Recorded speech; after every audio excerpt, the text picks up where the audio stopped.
NBC Sports Radio, AM 1060 KDUS Tempe, Phoenix, and KSLX HD2 Scottsdale, Phoenix.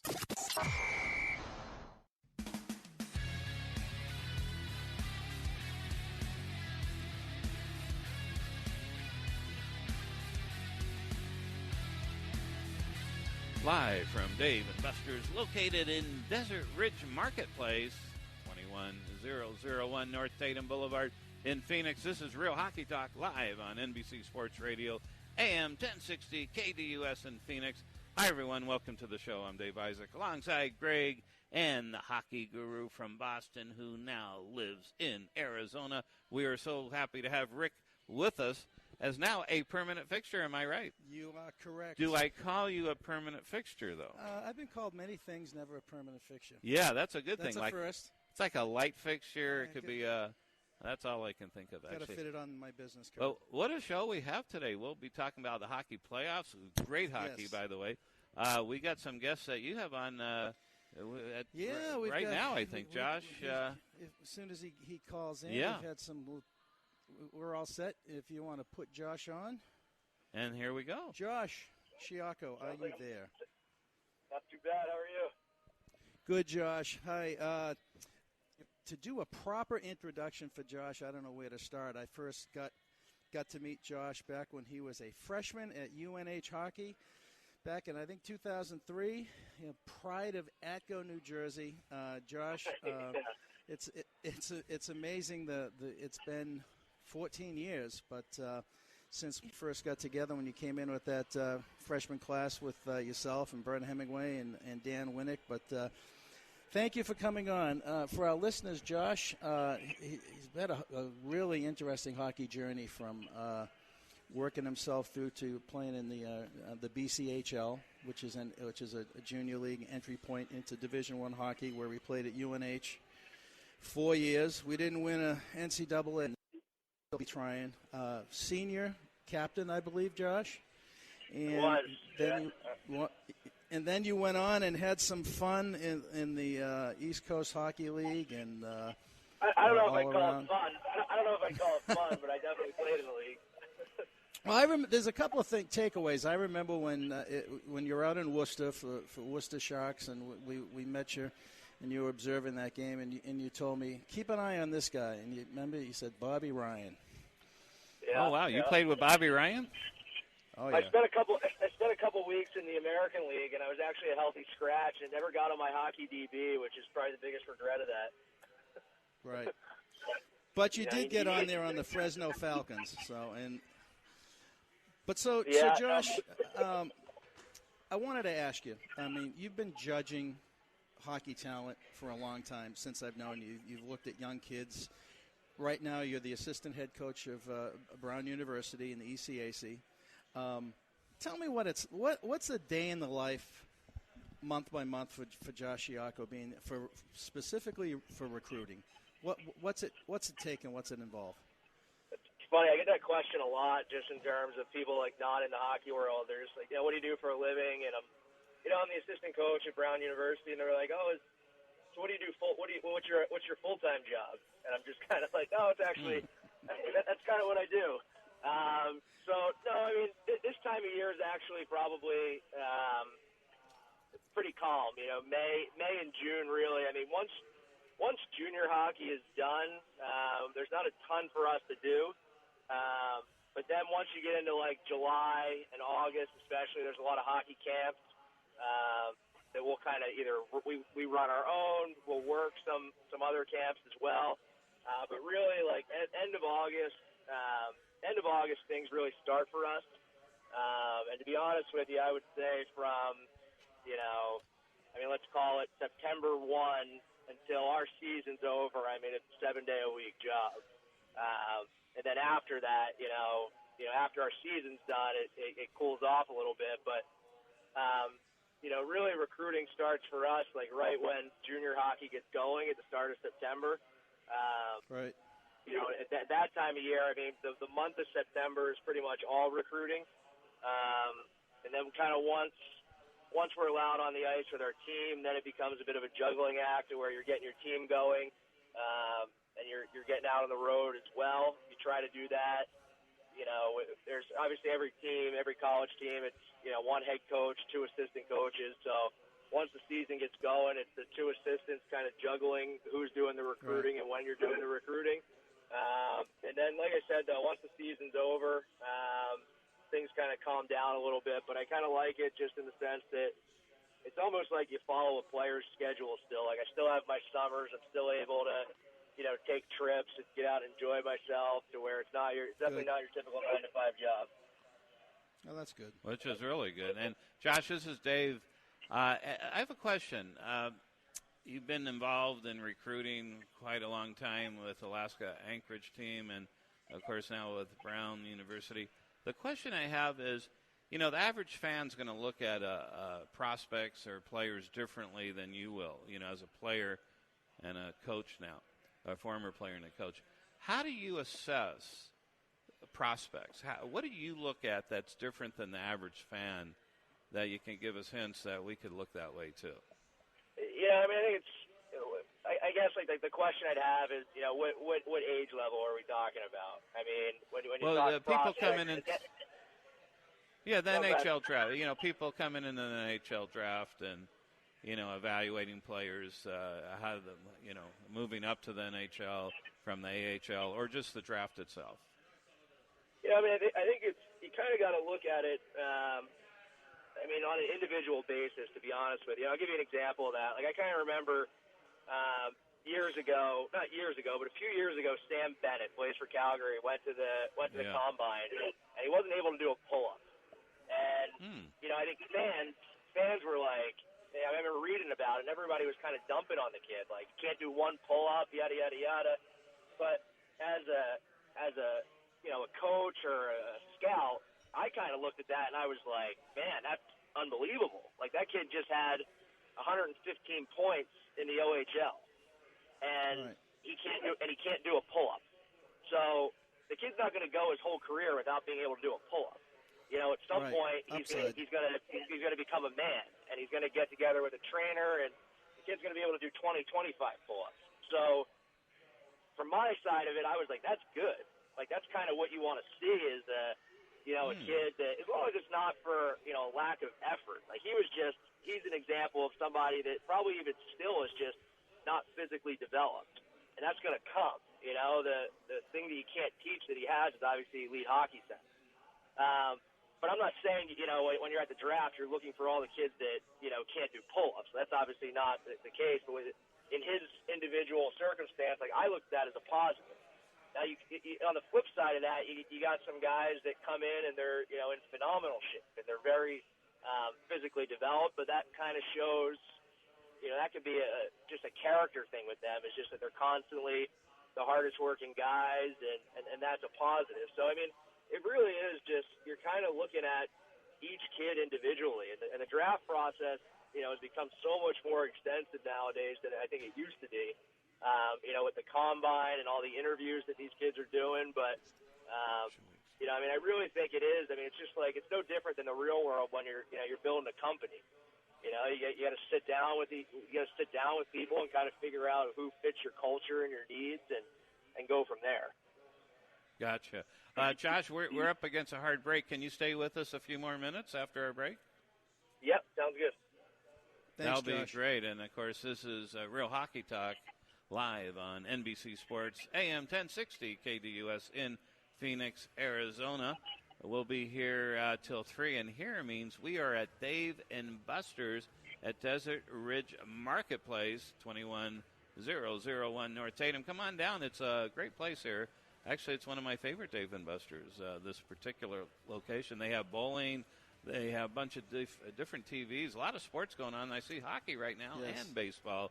And we are here again at Dave & Buster's, Desert Ridge Marketplace. We will be right back after this word. And great show today, by the way, and we'll announce who we have on when we come back after this break.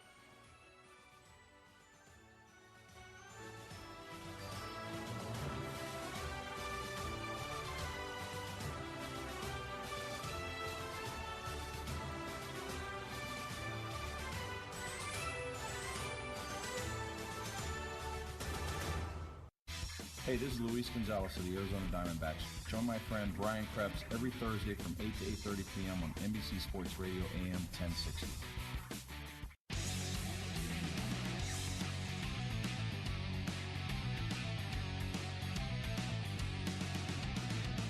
And welcome back again. You're listening to Real Hockey Talk live from Dave and Buster's located at Desert Ridge Marketplace, 21001 North Tatum. Come on by right off, the 101, basically, near the 51. Tatum in the 101, you're right. And we are on NBC Sports Radio, AM 1060 KDUS in Phoenix. I'm Dave Isaac alongside Greg and the hockey guru from Boston that lives in Phoenix, Rick. Josh, thanks for sticking with us. A couple of questions. I mean, you know I'm a rabid Bruins fan, and I know you're a Philly fan, which is fine. We'll tolerate that today. Are the Bruins in good hands in the next 5 to 6 years with Charlie McAvoy and Brandon Carlo as their top two defensemen? I think with it's interesting. I mean, I think they're in it's definitely an interesting place because their core is definitely aging. Obviously Char is going to get phased out in the next couple of years. Then you got, Bergeron and Krejci, like those guys are creeping up on, they're past 30 at this point. So, but they do have some good young players. Obviously Pasternak is he certainly has all the earmarks of a top line guy. They got the kid down in Providence, Jake DeBrusk is starting to do really good. And then, so they could be in a situation where they don't necessarily have to go into full rebuild mode and they might get away with it. But with McAvoy and Carlo, I think it might be jumping the gun with saying Carlo's, going to be a 1 or a 2 defenseman. Personally, I probably don't see him there. I think he's going to be an NHL defenseman for a very long time, and he's big and long and has good potential and is going to eat up minutes. McAvoy, on the other hand, I think he's in a different category to where, he's just getting better and better. And, I've actually watched that 97 age group for a really long time. And McAvoy, when he was, 14, 15 years old, he was never one of the best 97 defensemen. I think that Zach Werenski in Columbus and Noah Hannafin on Carolina, those guys were kind of in a league of their own. And McAvoy was somewhere underneath them, but he's just kind of gotten better and better. And, he plays with a lot of confidence, a lot of swagger, and I think he's somebody that, can be a number one defenseman for them for a long time. It's just, the interesting thing when you talk about like young players and, how are they going to be long term, it's not that, like, I think everybody saw that McAvoy, everybody has seen where his ceiling is now. Like, in that series, him and Erik Karlsson were probably the two best defensemen in the series. So I think everybody has seen where he can be, but, what makes good players, great players, is their ability to do it consistently. And that's kind of where I'm interested to see how McAvoy can do what he can do next year as a rookie in the league. Is, we've seen how good he can be, but can he do that every night? I'm pumped. I think he is fantastic. For the local Phoenix base out here, did you do much studying on Chychrun, the defenseman out here? He had a pretty good rookie year thrown into the battle.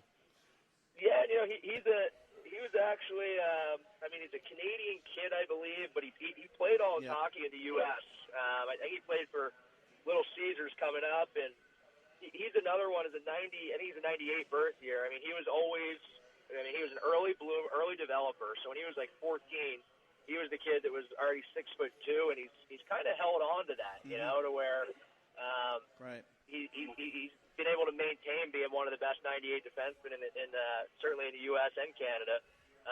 Offensively, I don't know where his game is going to end up at the NHL level, but certainly, he's big, he's strong, and he can move a puck, and he's going to be a staple for that organization for sure.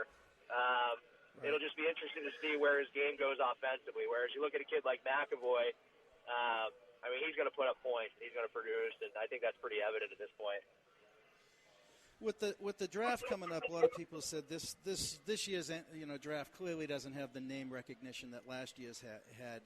Other than maybe top 3 or 4, Nolan Patrick, the defenseman from Finland. What's your take on this year's draft? Yeah, I think it's going to be one of those drafts where the scouting staffs really earn their money. It's not as obvious as it has been the last couple of years. I think when in 10 years from now, it's going to be a draft that I think you're going to see a lot of the better players in the draft get picked in the second, third, fourth round.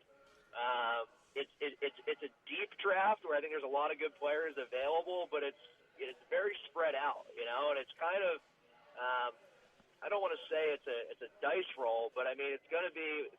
I think a lot of teams are going to be able to get a lot better on this draft based on how good their scouting staffs are, and it's on the top end of it, I think that it definitely lacks that franchise player.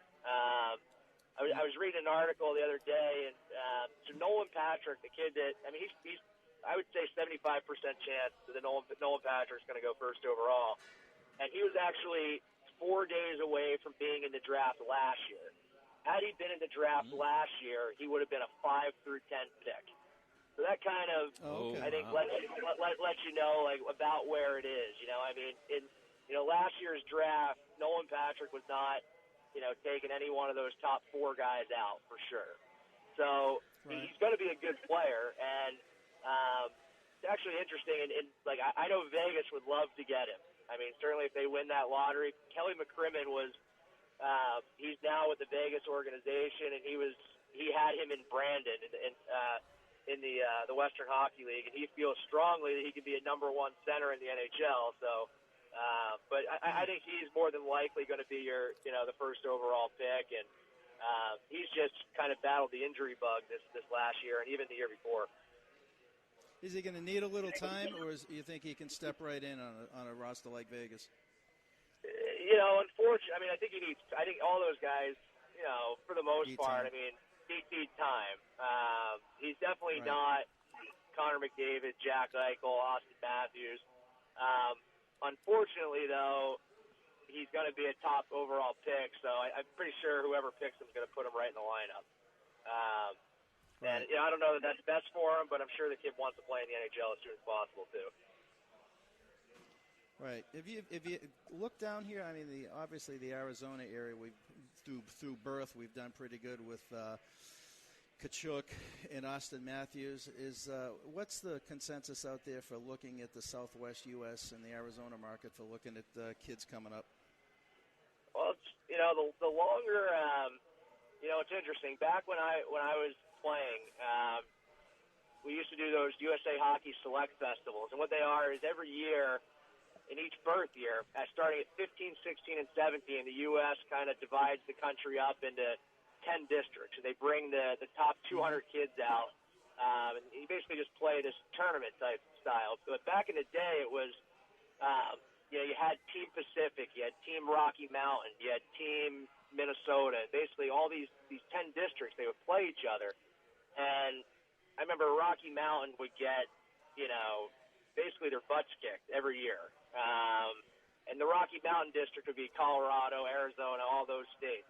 Pacific would kind of get whacked every year, but that would definitely no longer be the case if it was, if they redid it like that. And I think what you're seeing is the longer these programs have, the longer these areas have NHL teams, the better the talent in those areas are getting. And one of the biggest things is that NHL players are settling in those areas and they're starting to coach them. I mean, I guess the best example of that would be in St. Louis.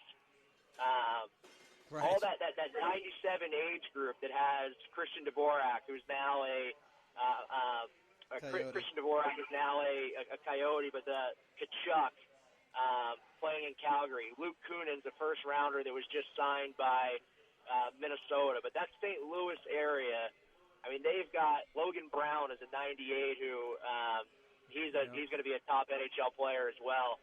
But basically all those former NHL players settled in that area. They started coaching that Junior Blues organization, and they just churned out players. And I kind of think that's what you're seeing in Phoenix as well. That's what you're seeing in Anaheim. That's what you're seeing out in California. That's what you're seeing down in Dallas. Is the longer that those places have NHL teams, those players are starting to settle. Sense. They're getting involved in youth hockey, and now you're actually starting to see players come out of those pockets. And I think Clayton Keller was part of that too, right, in the St. Louis area. And he's, he was. I want to say he's from the St. Louis area. He actually might have ended up playing in Chicago, but no, he's another one. But St. Louis has just been churning him out. And if you went back, I mean, I've seen these kids play for those Junior Blues teams, like at various tournaments, and every single one of them, you open up the program and they got 2 assistant coaches that played in the NHL. No, that's good. It makes a lot of sense. Hey, you've been. I'm glad you were able to join us, and we definitely want to have you again, especially when college hockey season starts again. I want to one takeaway off the subject of hockey. Do you remember the greatest golf lesson you ever got? Remember when we played out in Candia Woods? You want to tell the listeners what that was? You remember that? Greatest golf lesson I ever got was anytime you walk onto the course, make sure you bring a pack of green lifesavers with you. So when you're in the fairway, you can tee up a shot, and nobody will notice.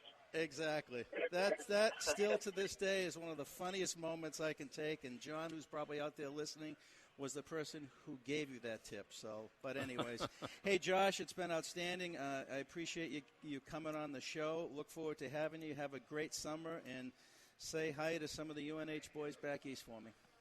Will do. My pleasure. Thanks, guys. Take care. Hey, thanks, Josh. He was knowledgeable. No, Josh is. I mean, he knows his stuff. Josh has been in a hockey journey, I'd say, probably from the age of eight when he knew he was an elite talent amateur and started positioning himself for junior hockey and then a Division I program.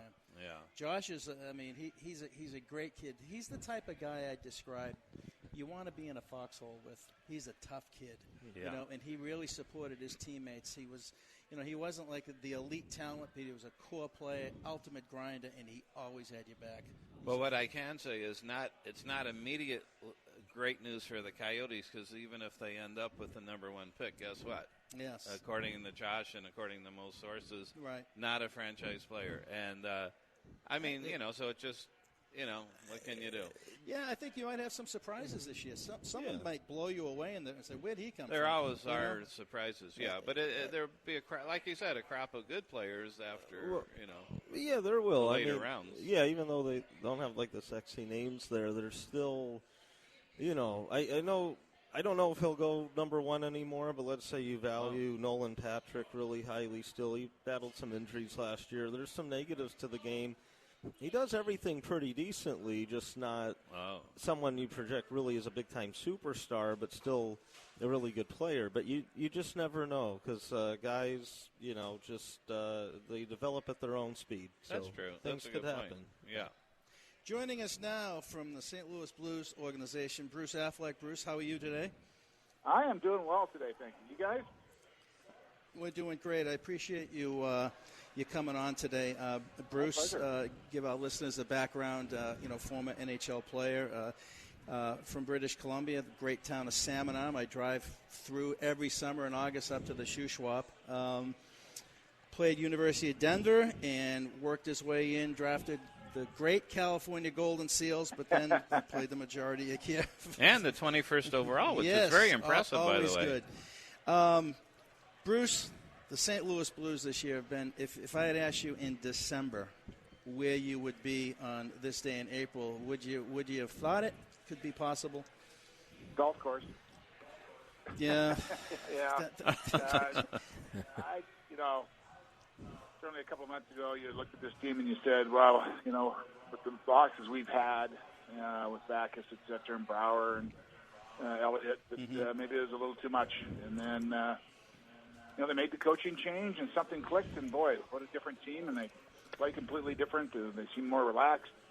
And they've got a little thing going on. You could say they've been lucky so far, but they've won, and that's the bottom line. And I noticed a definite change. I mean, Jake Allen, since that time, too, has been, I think, a beneficiary of the change. He seems to be really taking his game to the level everybody expected him to. Yeah, and, I don't think it can all fall on Marty Brodeur, who's helped take over that aspect, because they got rid of their goaltending coach, too, and they made the coaching change. Right. But whatever it is, for whatever reason, Allen has turned it around, and players have bought into it also, and he has been spectacular, and certainly one of the reasons where they are right now. And, you give it even opportunity, and just like last night, they come back and tie it and win. and that's all you ask from your goaltender. And, you look at it. This is Dave, by the way, Bruce. Jake Allen, I mean, since that point in time when they fired Hitchcock and Corsi, Allen's gone 16-7-2, and .938 save percentage, 1.85 goals against average, and he continues in the playoffs, .94 save percentage, 1.89 goals against. Pretty impressive. In fact, quite impressive. It really is. He does it with what I call ease. He doesn't have a lot of effort to go into it. Certainly, he's a goaltender that doesn't get down on a bad goal either. So after Game 1, he took the blame for the bad goal.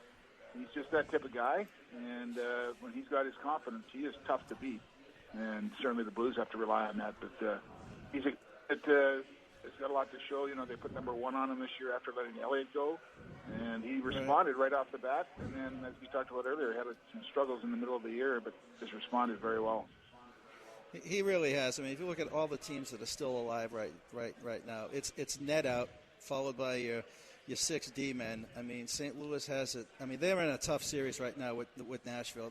You're talking to the guy here that had the Blackhawks winning the whole thing, and they got humiliated by Nashville. So this series is going to be tough. I am amazed that the impact Sobotka has made on this team coming in so late. I mean, former NHL player, as we all know, former Bruin back in the day, left to, contract issues, go to play in the KHL. He's been amazing. He's been power play. He's been first line. How are you able to pull that off? Well, obviously there was a reason that Doug Armstrong, our general manager, wanted him so importantly to be part of this lineup. When he left, that left a big void for us. And he's not a big guy in stature, but he plays really big. He's very strong, lower body strength, good on face-offs, and adds another dimension to this team. So, that was the best pickup of any team at the trade deadline. Really, it was. It was us getting Sobotka. So it was Doug huge. Armstrong. Huge indeed. And things are going well for us. Why did you want to make a change? And then, I got a little nervous when Kevin Shattenkirk, I mean, obviously, he's going to be a free agent, and, everyone's, he's on Washington. He's not even getting top 4 minutes right now on that in the Washington series against the Penguins. It's such a speed fest anyways. I was, I thought there could have been a little negativity towards that, but St. Louis didn't miss a heartbeat. No, they really didn't. Some guys really, picked up some minutes from him. Kevin was the type of guy that can add to any team, and it's really surprising to me that he's not in that top 4 with Washington. But he's, right. Certainly special on the power play, and the Blues, can obviously use that. But other guys have stepped up, and there's always talk about Kevin being maybe his poor side was on the defensive zone, and that's what wins you games in the playoffs. So maybe there's an advantage. Yeah, it is. It's kind of a little mind-boggling to me why he's not getting more minutes, because some of the Capitals defensemen, they age right now. Like Orpik, for example, he's a little slow-footed and he takes some bad penalties, but he keeps getting put out there. But so right now you're active in the St. Louis community. We had a caller on earlier that was an ex-college player and coaches up at Brown University right now, and he was talking about the St. Louis area and how it's grown so much in developing talent, and a lot of it has to do with ex-NHL players residing there. I know you're active in the community from former broadcast and alumni. Is the environment out there for hockey has just gone crazy? It really has, and certainly the alumni, are part of that. But there are a lot of other people locally here that have put in a lot of time and hard work to be part of this. And you go back to I think it was 87. We'd never been up to the Quebec Pee Wee tournament. We only had a few rinks in town. A guy by the name of Brett Hall came to town a couple years later, and it really changed everything here. More kids playing. We needed more rinks. So more rinks were built. More kids are playing. Some alumni stuck around, and it just kind of grew. And then, as you may know, last year we had 5 kids drafted in the first round from St. Louis. Exactly. They all played together. Right. Just never happened before. Wow. No. So, and now we just lost 3 rinks. Unfortunately, one of the rinks here went down, and there's a couple of places that are trying to be built, but for a year, we're going to be 3 rinks short, so it's not good timing on that part. It's really growing, and the public here and the people who support minor hockey have really been a big part of it, and it's been fun to watch. It has.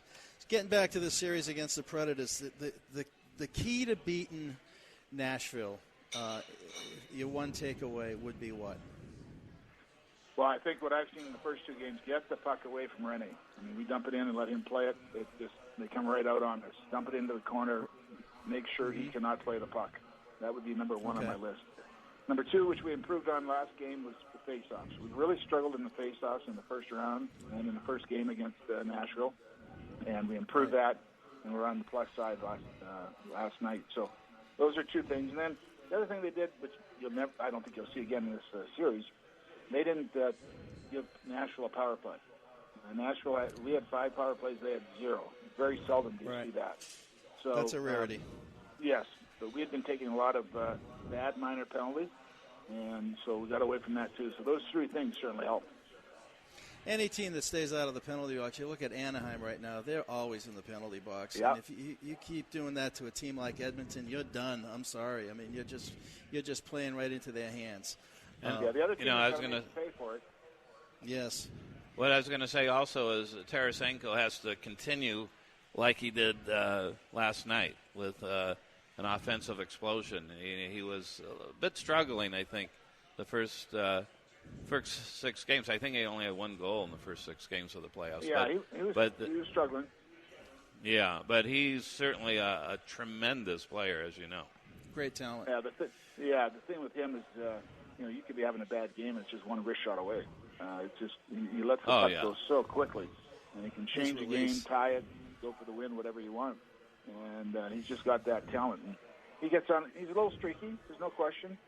But if you get him going, and as I said, you can get him going on the power play and make that more effective, things will go your way. But give him one little opening, you can take advantage of it.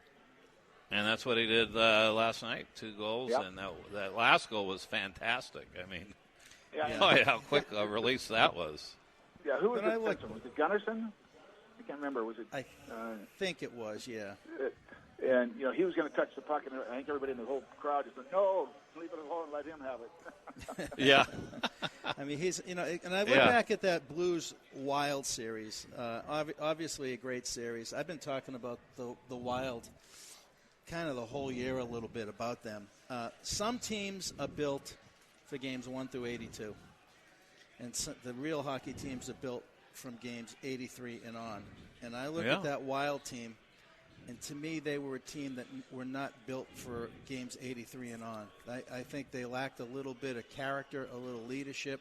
Some of the guys are getting a little bit long in the tooth, but they lacked a playoff identity. I wasn't scared to look and play the Minnesota Wild. Do you agree with that assessment, how some teams build themselves? Oh, yes, no question about it. And whoever wins the Stanley Cup, people are going to try and emulate that. Chicago's been a puck possession team. I always laugh when I hear, the Hawks are out hit 60-30 tonight. And that's because they have the puck the whole night. It's stupid to think, you want the puck. And the teams are going to build how other teams win a Stanley Cup. Pittsburgh, very similar. So Minnesota's tried to do that, but just doesn't have the right combination. And when they went for that fall, basically in March, so you hate to say, who would you rather play in the playoffs? But I was looking, and certainly I'd rather have played them than Chicago. Right.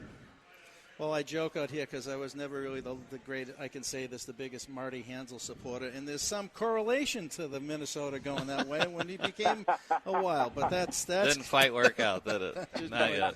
So, anyways, Bruce, I really appreciate you calling into the program. Bruce is a good acquaintance of Barry Gibbs, who's been on the program live, and share a lot of commonality. Bruce, I want to thank you. Your insight is incredible for calling into the show. We want you to heal up. I know you're getting a new your hip worked on there, and we wish you all the best. It's going well. I had a new hip about 10 days ago. It's amazing what they can do. So keep going in the desert. All right. Well, go Blues. You're my team right now to come out of the West. Okay. Thanks a lot, Bruce. Take care. Thank you, Bruce. Bruce Affleck from St. Louis Blues, VP, right? Yep, executive VP. Yeah, many different positions. Just a pillar of the community for the St. Louis Blues. So you're picking St. Louis. You know what? Everybody's picking Edmonton, so I got to be different. Because what Anaheim, I don't see Anaheim coming and but we'll talk about that. But boy, did they come back strong in the second, third period? Ridiculous. I think we're going to be talking. I mean, it wasn't. Well, we'll talk about that. Yeah, there's going to be a changing of the guard here in the next couple of years. Oh, yeah. You will see Toronto and Edmonton in a finals. And you will. And that will be a nice nice Canada will change. shut down. The beer sales will be at an all-time high. Yeah. Nobody will. I mean, and they should. They deserve that. The thing that worries me about Edmonton is they are going to have the same contract issues with Draisaitl and McDavid. Isn't that Draisaitl amazing? But the Blackhawks had with Kane and Taves. And that could be a problem. And when you tie up 25 to 40% of your salary, you lose in depth. 2 guys. Yeah, you're in trouble. Yeah, that could certainly happen, but could also happen on Toronto. It could. Look at all the young rookies that are phenomenal. But, and at least they've got that 3-year window where they're all under control. I mean, Draisaitl's out there. He's due. He's going to make his $9 million a year. McDavid's in his last year, so they got 1 more year at a discount. So when's he Draisaitl's got to be – this is his 3rd year, I believe, I think. Great player. But they're going to have to pay guys, and they're going to pay Talbot. They're going to bring other defensemen in. Lucic, I know he's wearing the A on his chest, but he's got a pretty good contract. But anyways, we're getting ahead of ourselves. I think when we come back from the break, what did we learn? Yes, that's right. Yes. What did we learn this week? A great segment. Yes. I have a surprise segment, I think. Okay. But you may say, I already knew that. Well, we'll let you go first then. But you get anticipation. And we're at Dave & Buster's. Come on down Desert Ridge Marketplace, and we'll be right back after this break.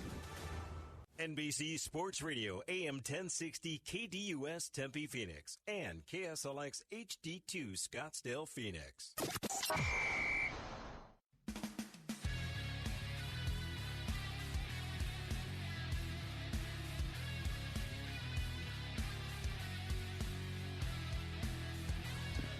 And welcome back again. You're listening to Real Hockey Talk live from Dave & Buster's, located in Desert Ridge Marketplace, 21001 North Tatum Boulevard. Come on down. We're here till 3 doing a live broadcast for NBC Sports Radio, AM 1060 KDUS in Phoenix, Arizona. I'm Dave Isaac, alongside Greg and the hockey guru from Boston, who now lives in Phoenix. If you ever move, I'm going to have to change that line. I'm not moving. I'm done. You really like it this out is here? It. I knew back in first time I hit the Valley in 1980 that eventually we would come home. And you're not going to move back to Boston? I visit. That's it. I visit. You visit. I have some fried clams. What if they offered you the VP job? The VP of the Bruins? Yeah. I've already turned it down. Okay. So there it goes. You're waiting for the GM or the president's job, maybe ownership. Yeah, ownership. Okay. Yeah. Of course, at 1:30, we're going to have Vegas Golden Knights head coach Gerard Gallant calling in. That should be really interesting to see what he has to say about the newest franchise. It will. President of the Arizona Rattlers, 2 o'clock, Chris Presson, and 2:30 we're scheduled to have from Rick Bronson's House of Comedy, Sarah Tiana. Did I say that right? I think I did. Tiana. I think you did. I think that's sort of cool. So what did we learn this week? Wow, we all have some interesting things. Mm-hmm. All right, I'm going first, you're saying? Yes. Here is what I learned. I learned that ESPN, the biggest sports outlet in the world, laid off a huge number of its staffers Wednesday, including some really well-known writers.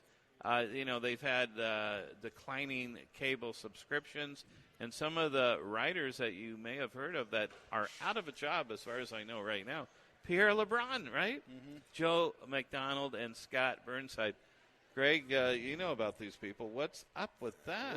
Well, LeBron, I mean, it's tough. He now still works with TSN, so and if he needs more work, it'll be easy to find because he's one of the best in the business. Yeah, it's crazy though, right? So but ESPN, even with football, let a lot of good guys go, but I don't know much about football. Right. With Burnside, even though he's well known, and I think he's the president of some type of hockey writing association, not too big of a fan of his, to be honest, but very well-respected guy in the industry. Yeah. I don't know if he knew what he was talking about half the time. Oh, man. And he's online, too, right there now. you go. But so it's tough, obviously. ESPN, with all the different social media things and Now you could just start your own blog and get going with stuff. It makes it difficult, I think, for a big company. It does. Also, CBS actually rolled back its national coverage too, and so they have a lot less hockey writers than they do NFL and NBA writers.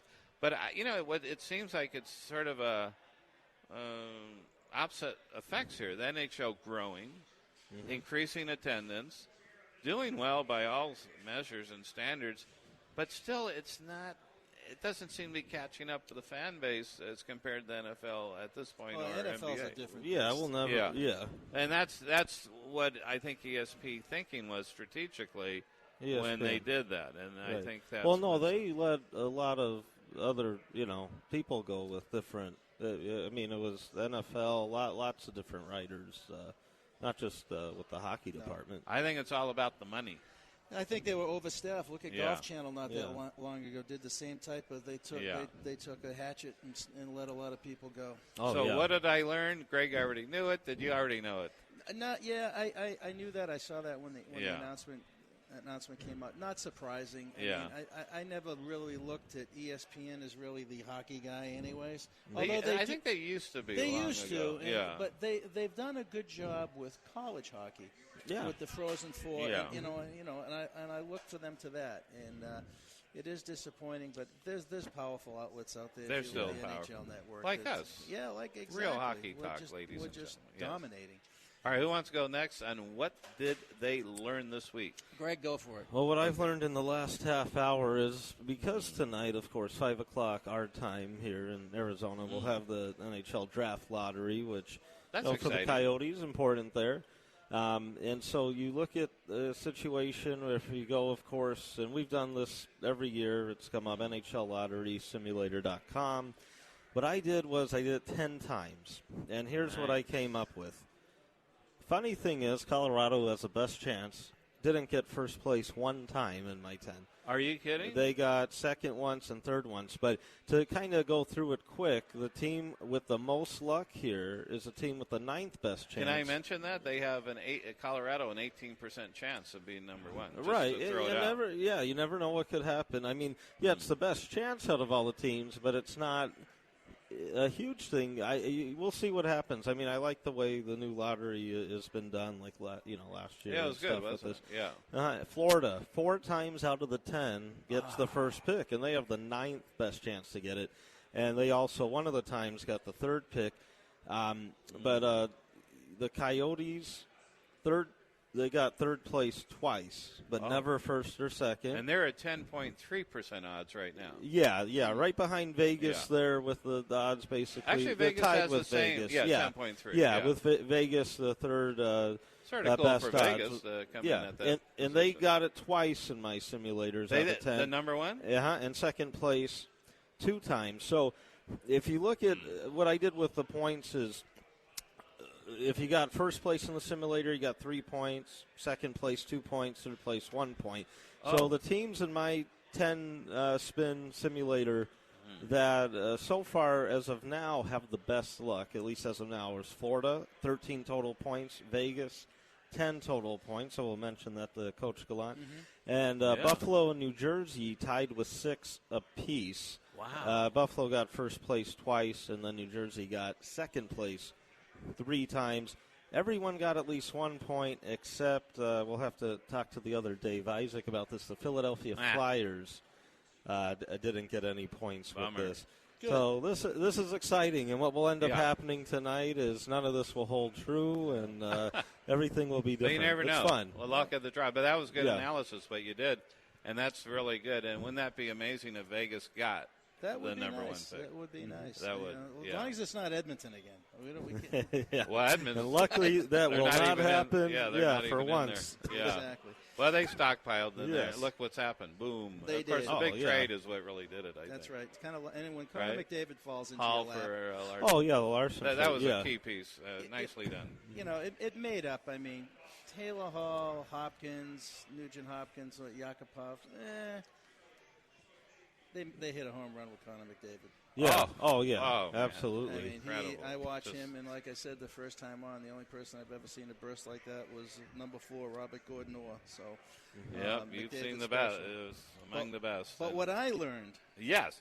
Well, we know it. You think? I actually had options. I was going to come out and say right now that Charlie McAvoy and the Boston Bruins will be one of the 3 Calder finalists next year for the Rookie of the Year. I believe he is that good of a dimensional trend. He played those 6 games against Ottawa and was amazing. But what did I learn? Yes.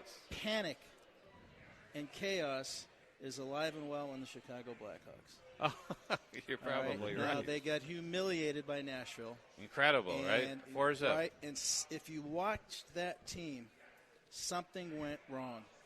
Yeah. That team had no motivation. It just died. And I don't know if people were taking things for granted, but if you look at the reaction, you got Stan Bowman, GM, great name, son of Scotty. Knee-jerk reaction. There has been a long-standing question, and I read some of this in the Chicago Tribune today. Is there a rift between Joel Kenville and Stan Bowman, and will it affect the performance on the ice? Mike Kitchen is one of Joel Kenville's best friends. Yeah. And he got the boot this week. He got the boot. He got the boot, and that didn't sit well, I know, with... Now, Mike Kitchen, what role did he play? He was the assistant head coach, and he was also ran the power play. Now, the power play struggled, okay? How can a power play struggle like that going into next year when you have Taves? He was assistant coach? Yeah. Well, and that went against Quenneville, probably. Yes, they did. And you know what's That's not interesting is when Quenneville was with St. Louis and then was let go there, when they were hiring Mike Kitchen, he called Quenneville first to get his blessing on it. Could I take this job? Is this okay with you? And, of course, it was okay with Coach Q. So, yeah, like you said, very close So guys. there's a problem brewing in the Windy City. That's a real big problem. Today, and this is a business move. I get it. You're going to see a lot of activity between now, tonight with the lottery, coming up, and with Vegas announcing their teams starting a position for protecting their teams. Well, Scott Darling was traded to the Carolina Hurricanes this morning. And you can ask why. He's a UFA. He does not have to sign with Carolina. But clearly they're going to protect Crawford. I get it. Okay? They got a 3rd-round pick for Darling. And that's if Carolina can sign him. And I'm sure they're going to open up house money for him because Eddie Lack was lacking this year. And Cam Ward is older. Okay? But there's a move right now. Scott Darling could have played. He's a number 1 goalie. And so there's a lot of reactionary moves. And also at the Blackhawks, you've got some bad contracts. You got Marian Hossa. Yeah. Unmovable. Yeah. And it's almost a correlation here with the L.A. Kings. An aging defense corps of Duncan Keith, Seabrook, Schamelson. They've had a lot of minutes. They've had a lot of toll on their body. Yeah, Oduya, and he got exposed. Chicago's in trouble. A panic. And who would have thought that no one. Going into the playoffs? Like I said, I had him as the cup run.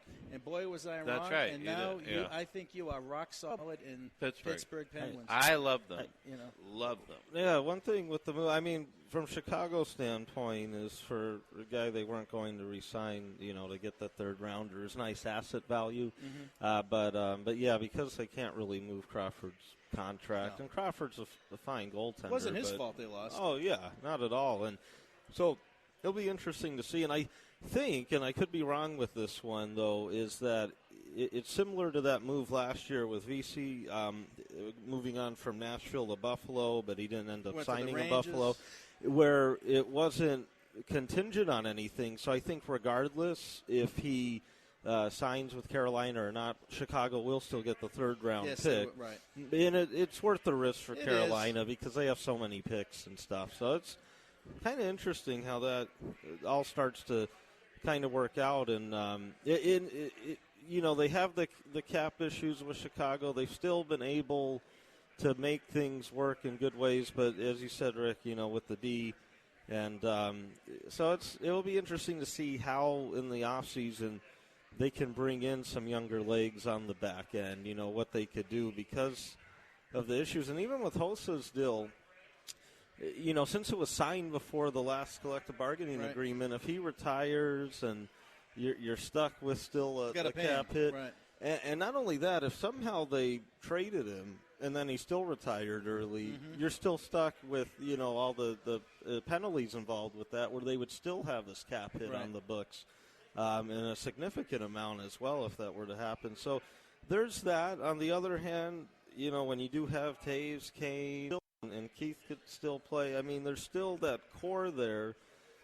If Stan Bowman could somehow get those youth legs on there, because like you said, with a team like LA, they have youth now on the back end. Their thing is, will they be able to score? And if they could free up some cap, then maybe they could get that help. And same with Chicago. If they have that space opposite end for them and could get some young defensemen, they could be back at it. But that's interesting if Bowman and Q, I mean, if you have that going on in the organization, it will affect everyone eventually. Now, if I'd probably be executed in Chicago if I came up with this idea, but I would seriously consider moving Patrick Kane. Wow. As crazy as that sounds, there is an owner out there in upstate New York dying for name brand recognition in Buffalo Sabres, and Buffalo is his hometown. Mm-hmm. If you could move Kane to Buffalo and take back a couple of number ones, and if you could pry Ristolainen, their defenseman, which is a need in Chicago. If you're the owner of the Buffalo Sabres, do you make that trade? I think you do. Well, if you give up a couple number ones, but you're going to have to give up something else. If you give up Ristolainen, 2 number ones for Patrick Kane, do you do that, do you? I think... if I'm Chicago, I do that deal. You think so? I'm freeing up $11 million of cap. And but you got a guy in his prime? Well, yeah. You don't know what's next. It depends what they'd be able to do, because the issue is, yes, they get that outstanding young defenseman that could really develop into a big-time guy in those youthful legs. From their standpoint, though, I just don't think for that they could do it, because all of a sudden when you take Kane away, you miss that explosiveness up front, and Panarin, I don't think, would be as good with that situation unless they know, hey, there's a free agent out there that's 27, 28, which there's not going to be this offseason, that they could bring John in. Tavares. Well, next offseason when he's available. Yeah. So, if the Islanders can't get him signed this offseason and fear that something could happen. I don't think they will. And they may trade him in the offseason or during the season before he reaches free agency next year. On the other hand, then, Chicago would still be moving assets for him unless they know, hey, when he hits free agency next year, we really think we have a great chance. It'd be a risk. But you're right. You'd have to replace that explosiveness. It's just because they lose so much of it, I think, and Hossa, as you say, getting older. Yeah. But then you're right. If they can get John they need Tavares, a defenseman, and if they could. Too, but right? the Blackhawks, they're playing golf now. Yeah, it's true. I mean, it depends what they have in store. I just think with Stan Bowman, I don't think he would do something that drastic, but I understand your point with it, though, because that would free up long term, and if they really believe it's next offseason. You have to kick that around. Yeah. The Blackhawks are never going to go sideways. Right. To get bad so they can get good. Never happened in that town. Right. Just like in Boston. Right. To pull off a deal of that magnitude, and I'm just saying Buffalo, we can model other teams that have something to offer that could pick up his salary. You hate to say it, if you compare, Taves is a natural-born leader, two-way hockey player, and he's the best.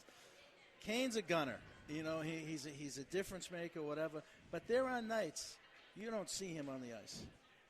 Yeah, okay. That's true. He he's still a young kid, and to me, character means a lot in building a team. And I he has had some issues, right? You may have got the best. What was the best issue he had? The cab driver? The worst issue? No, the best of the worst. Well, there's. I mean, I don't. The cab driver, right? No, I think the last the thing. roofies. Oh yeah. We don't want to talk about that. Because I don't want to end up in court. Well, here's the thing, though, from Buffalo's standpoint. to get a name in there, obviously, and a hometown guy, I agree, that would be great. Problem is they don't really have much on the back end when you look at all the great young forwards they have. So it would have to be the start of something. If they were trading Ristolainen in a move like that, you get the name, but then they would have to go and move at least one or two of the young forwards to replenish that and get back a young defenseman. Or from Chicago's standpoint, maybe instead of an extra first rounder, maybe Ristolainen and one of the young forwards. Ryan O'Reilly, someone like that. I mean, if you're the owner of the Buffalo Sabres and you can market, because you've got to sell tickets in that building. You own that town.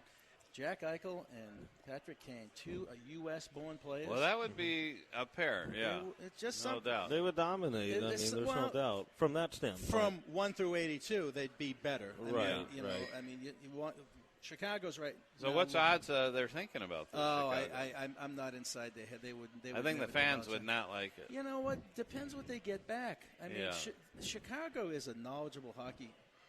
I go back. Whoever would have thought the Bruins were trading Phil Esposito to the Rangers? Whoever thought Edmund would trade Wayne Gretzky? And then, I remember when they said when Harry Sinden walked into that room to tell Phil, he just looked at him and said, "Don't tell me it's New York." And boom, it was New York.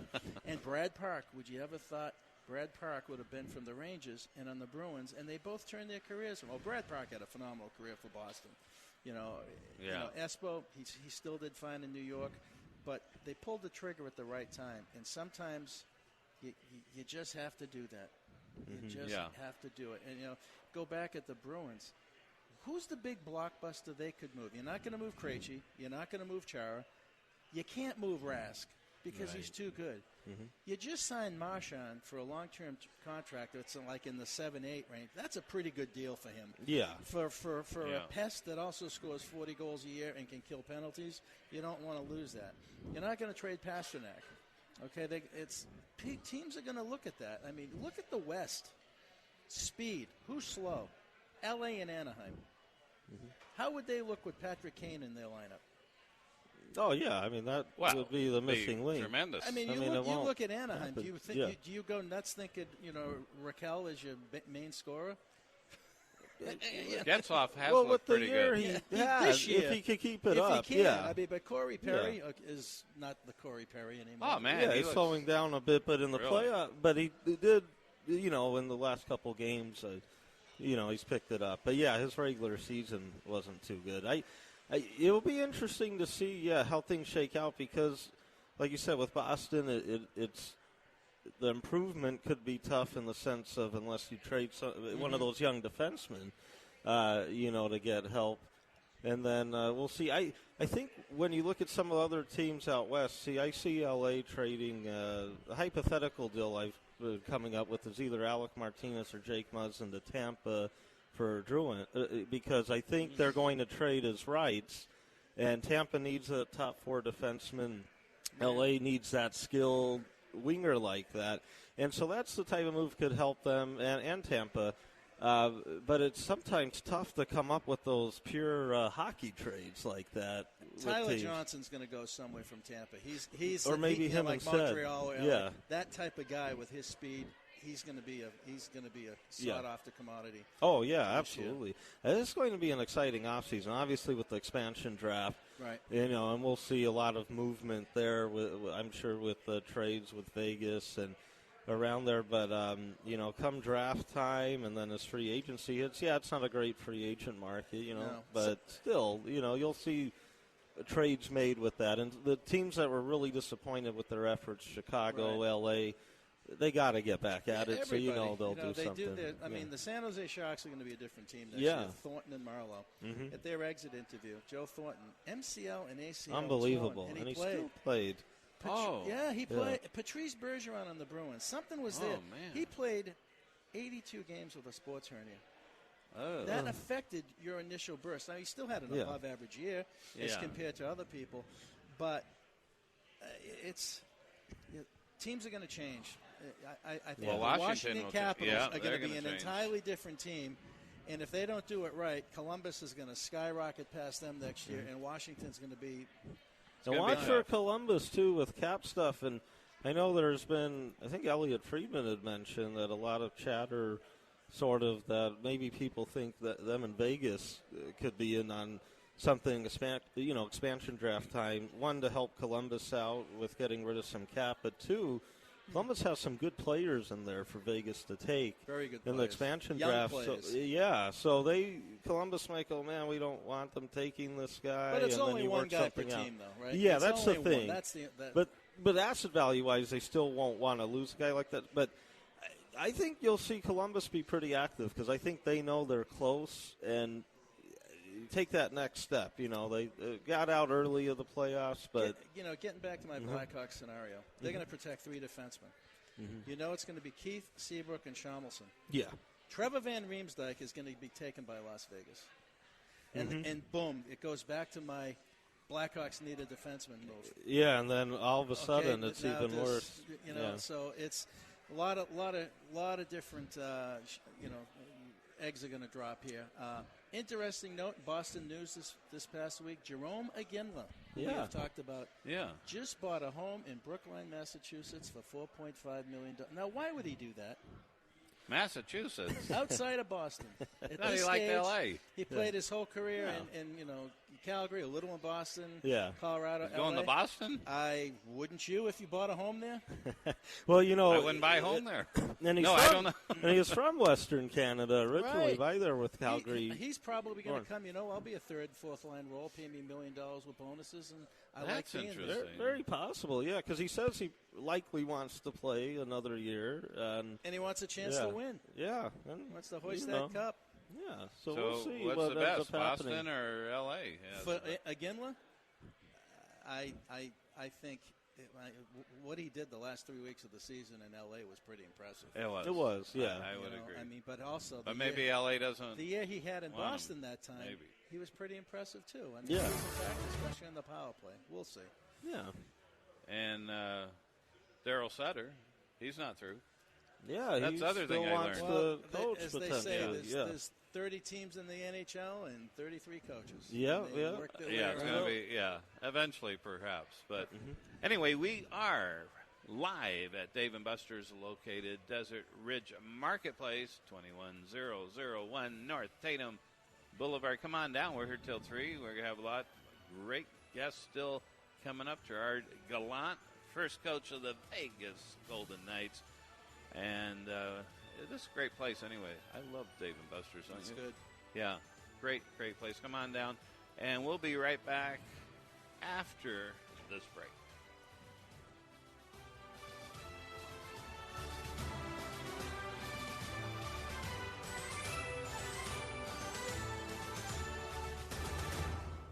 Your morning commute just became more informative. Pro Football Talk Live with Mike Florio. Weekday mornings on NBC Sports Radio, AM 1060.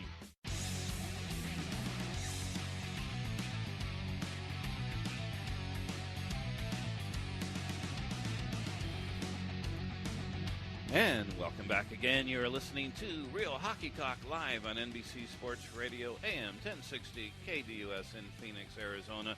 And we're broadcasting live from Dave & Buster's, located Desert Ridge Marketplace, 21001 North Tatum Boulevard in Phoenix. Come on down. This is such a great place. The food is actually really good. My favorite is pretzel dogs, by the way, among many other I might have great. to try that. Yeah, it's pretty good. I'm Dave Isaac alongside Greg and the hockey guru from Boston, who now lives in Phoenix and will never move to Boston, he claims, but he will visit. Just visit.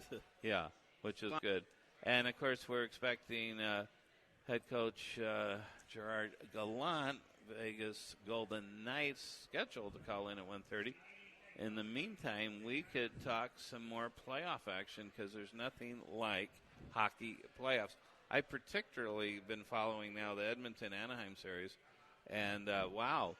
Did Talbot steal game 2 or what? He proved me wrong. I had my doubts about Cam Talbot. I did, and I can humbly look in the mirror and say I was wrong. I didn't think he was that good. But go ahead. I'm with you there. I mean, he's a solid goaltender, but I didn't think in this level right now. I mean, what he was able to do second and third period there and so far in the playoffs. But I'm with you there. I just Yeah, I thought he's been solid, and he got the wins record this year with Edmonton, but didn't totally think on him per se. You know, I wouldn't put him as like a top 10, 15 goaltender, but man, he's playing like it. He's playing like there it now. I mean, yeah. He's the proof is in the pudding. I mean, you really got to think they're going to the Western Conference Finals. Man, well, the with way a it's 2-0 going, lead, yeah. But you never know now. It changes so much where Yeah. in the past, when, you know, the team with home ice, you know, in this case, Anaheim, you know, if you did lose both at home, it's like over. Nowadays, it's changed a lot where it seems like, it happens, but now Anaheim will go to Edmonton. Mm-hmm. But yeah, I mean, Edmonton really, if they just could win at least one back at home, you get that commanding lead, and Anaheim it makes just it can't tough. skate with them. Yeah, that's so fast. It reminds me of San Jose playing Pittsburgh last year in the finals. They just can't keep up with Edmonton. Yeah. And it's, I don't know what they're going to do. And they take stupid penalties. They were the most penalized team all year. Yeah. You know, and they're not a good 5-on-5 team. So you're playing shorthanded 35% of the time against Edmonton. You're going to lose. Mm-hmm. Yeah, and it's just amazing how Edmonton, not only the speed, but the fact that there are, you know, Lucic, Maroon, Cashin, guys like that. They have guys there that also could, well, one, they have some skill, but two, they could protect, you know, the smaller, higher-skilled guys even. And it probably makes the likes of McDavid feel better knowing that you're not going to get pushed around that much because you've got those guys that now could stand in a bit. And it could open things up even more. Man, if they... And he's only getting better. Yeah. Oh, that's scary how good that guy is. Like I said, generational talent. I mean, he's got so much skill in him. Mm-hmm. He's faster than Sidney Crosby. Yeah. He's got eyes in the back of his head. And he can change directions on a dime. He's got soft hands. His hockey acumen is off the charts. And clearly... he's got leadership skills because in the second year he's wearing the C on his. It's amazing. That's tells you a lot. They wouldn't have just anointed him like that if it wasn't. Oh yeah, and he handles it greatly. And there was in the first round there with San Jose, I forgot which game it was in, but he had a huge hit on one of the Sharks, and it's just. You know, he knows that time he could even change his play a little bit. He's that smart, and as a captain at his age, like you said, doing amazing. Probably the most skilled, one of the top 3 to 5 most skilled forwards we'll ever see. And he's not exactly like pouring in the points right now either. But what he's doing is he demands so much attention. Mm-hmm. There's 2 men on him all the time. Oh yeah. Well, that's going to free up a lot of other space. Yeah, other space for his line mates, and then teams. You know, Kessler will have to watch him, but then you have Draisaitl on the second line. It's outstanding, the depth that they've really built there. And 2 of the best young centers. McDavid is the best, but Draisaitl also up there. It's been amazing. And, you know, it's tough to see when they were that 7-0 game. Draisaitl got a little dirty there, but he's not a dirty player. I think a young guy lost his emotion. They've been relatively injury-free. Oh yeah. They haven't, had someone out for a long period of time like other teams have been crippled by injuries. Yeah. It goes back. Talk about the Penguins again. The panic moves that they were making, picking up Ron Hainsey, not panic moves, but Brian Strait. Right. They need, picking up backliners. Well, some of those are in the press box watching right now, and the Penguins have not missed a beat. Yeah, it's amazing. I equate them. They are the New England Patriots of hockey. Sort of the way they've been playing, but yeah, it's just and how Mike Sullivan's done for them. Since he had taken over before, so it's pretty interesting. How everything's worked out there, but we may for today have to reschedule Coach Gallant. I don't know a lot going on. Of course, the draft lottery tonight and that's among kind of those things. That's a little important. Yeah, you gotta have some excitement there, and Yeah, and what a party that will be in Vegas if they could win that. But regardless, everyone is so excited there. Everyone everywhere is, because now a more excuse to get to Vegas when your team goes there. You don't need many excuses. Yeah, that's true. But just that extra one, So it might be easier to tell your wives, girlfriends, there's a hockey game I'm seeing in Vegas. And when you're putting a team together, I think you look at some of the character guys. You might not want to have them 24/7 in Las Vegas. Right. A player we were talking to on the Blackhawks a little while ago. Would he be good? Patrick would love that. Oh, he'd love it, but I don't know if the franchise would. But I don't know if that's going to really be an influence, though. I will say, in the last minute or so, a lot of action in this game. Yeah, New York had scored to make it 3-1, and now Ottawa comes back 3-2. So they stay in the game. I believe probably still in the second period. Yep, there we go. Hank made a nice, good first save and then a rebound. Well, I think the statistic is the first shot in NHL goalies have like a 98.4 save percentage. It's always the second shot. That rebound there, yeah. It's that second shot that gets you all the time. Yeah, so Ottawa coming back in this game. The game has changed so much as when you looked at the dead puck era. Even just a 1-goal lead, it was over basically. Now we see all these comebacks. Teams up 2-3 goals, and other team seems to come back quite a bit now. Don't know what the exact stat is, but it's interesting. Even though it's not a high-scoring league per se, there's so much skill and parity there that things kind of work itself out, not just throughout a season, but even throughout a game. But was that Mathot with the goal? That was, there? and he's not exactly. He bull rushed the net and got the rebound. Yeah. They're one of the two Canadian teams left here. I mean, I want them to not win because they beat the Bruins and they got a little mouthy on the ice there. Yeah. When they heard Krejci. What I'm trying to figure out is how good is Carlson, the defenseman? I don't get to see him 80 games like I see other guys. Yes. But I guess I'd want to have him. He's not a big guy. Uh-huh. I still think some of these guys that come from Northern Europe, you can bat him around a little bit, and no one takes liberties with him. He's so quick you can't catch him. Well, you can. You hook him and then. Now, joining us, we're really honored to have the media director for the brand new NHL franchise, Vegas Golden Knights, Eric Tassi. Eric, how are you? I'm doing great. Thanks so much for having me on. Appreciate it. How are you guys doing? Thank you very much. We've been talking over the last month or so, and we're really excited here at NBC Sports Radio AM 1060 to have a franchise, new NHL franchise, so close to Phoenix. I'm a big Vegas fan anyway, so I'm hoping to catch a bunch of games out there. So I believe you said you came from Boston, the media relations out there? That's correct. Yeah, I was with the Boston Bruins for 10 years and originally from that area. So grew up rooting for the Bruins and was able to work with them, fortunate to work with them for 10 seasons. Well, this is exciting because, as you know, I'm Dave Isaac. We got Greg here. And also Rick, our newest member, is from Boston, a big Bruin fan. Rick, say hi. Hello there, Eric. I'm doing a little education here on the fly here. I see you're from Beverly. I was living in Newburyport before we moved out here 8 years ago. So I lived out in Massachusetts my whole life, and I'm a diehard Bruins fan. But welcome to the show. The commuter rail. The commuter rail up to the Newburyport. Yes, exactly. Exactly.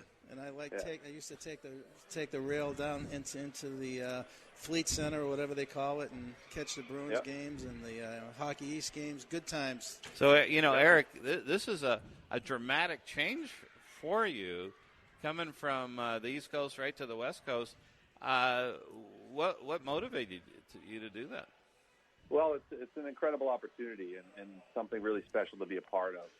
There's only so many opportunities to be able to work with an expansion team on the ground floor, and there's really only one opportunity to be a part of the first major pro team in Las Vegas. So, it was just too good of an opportunity to pass up, and obviously, very different coming from an original six market. A team's been around since 1924, like the Boston Bruins, and then coming to a team that's being built from scratch. So, just an exciting challenge, and again, a really new and intriguing opportunity that ultimately was too good to pass up. So here we are. Well, you're developing nicely, with George McPhee as general manager, Coach Gerard Gallant now as the new head coach. And also what's impressive, of course, is, you guys sold, 13,000, 14,000 of pre-sold tickets? Is that right? Yeah, we capped our season ticket number right around 13,000. So we still wanted to make sure that fans who either may not be able to afford to go to all 41 home games or be available because they're scheduled to go to all 41 home games to still be able to have access and come check out a few Golden Knights games. So we capped that number, but there will still be some group tickets and individual tickets available again for those folks that may not be able to make commit to all 41 home games. And the capacity is what, about 16 or 17 out there? Yeah, 17 and a half. Yeah. 17. Boy, that is so impressive. I mean, I'm really happy for you. I mean, that'd be thrilling to start on the ground floor like it is, and it really is the ground floor. And but in such it's not even a potential market. It's not proven. But the fact you sold all those tickets, and the fact with the expansion draft coming up, you should get some pretty good players. Yeah, and that's the thing is that with the fan base too, it's not blocks of 200 that are being bought up by the casinos or some of the larger corporations that are in town in Las Vegas. It's very local, and the demand from, again, small groups, small families of 4, friends. So that's the number of accounts that we have, and how the number of tickets that they're buying is smaller signifies that it's a very healthy fan base from the start. So, and like you said, we got the expansion draft coming up. We'll be able to get some good talent there. I think the league was, in terms of, you look at previous expansion drafts, the rules that we'll be operating under and the quality of players that we'll be able to select from is a lot higher than it has been in previous years. So that's another reason for people to be excited about what we're starting to build out here in Vegas. Eric, this is Rick. Question that comes to mind. I mean, coming from Boston, I try to tell people that are out here, there's no sports fan base craziness like it is back in Boston. The original 6, you can say the thing: Philly, Boston, New York, Chicago, all the Iron Cities, if you will. You come from an environment. We had an original 6 team. Hockey is in people's blood. Rabid Bruins fans through thick or thin. I tell people, call-in radio out there is entirely different than out here. You can't get a hall pass when you're the Boston Bruins because the fans will rip you a new one if you're making missteps. Now you come to Las Vegas, you don't have those MDC rinks, you don't have that original 6. What are you going to? What's the approach to build up that media savvy for hockey in Las Vegas? I mean, we see a little bit of the issues here in Phoenix. What's your approach going to be in LV? Yeah, that's a good question, and I think that a lot of it has to do with education. In terms of getting people exposed to the game and to be able to watch games and learn from, whether it be our executives, whether it be our coaching staff and other hockey operations personnel. I think one thing we've had a lot of discussions with teams in similar markets, like in Arizona, like Dallas, San Jose. So again, non-traditional hockey markets by definition, and learn best practices from them and about different successes that they had and challenges they faced as well. The one thing I will say about Las Vegas, though, is that there is actually a lot of hockey knowledge, actually, admittedly more than I expected to exist in the market. And I think a big reason of that is, with it being so transient, people are from Canada, they're from Philadelphia, they're from Chicago, they're from Boston. Yeah. So they've had exposure to the game previously, and so they know the game. So it's not like you're going in there and no one, the majority of the fan base doesn't know a thing about hockey. Like, that's not the case. So, and there was but having said that, go ahead. There was an East Coast franchise, I know, that was out there for a while that I don't know how many years they were out there. I think it was the Coyotes had one out They there. may have, I know, because I went to Idaho Steelhead, the Las Vegas Wranglers. Is there a heavy snowbird Canadian population in the Clark County area? It's not.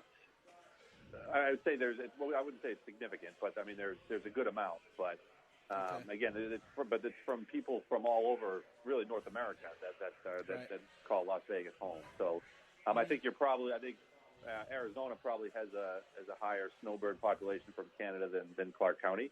But I would say that if you look at the people from Chicago, Philadelphia, the East Coast, Midwest, I think that population is significantly higher in Las Vegas and Clark County than you would see in Arizona.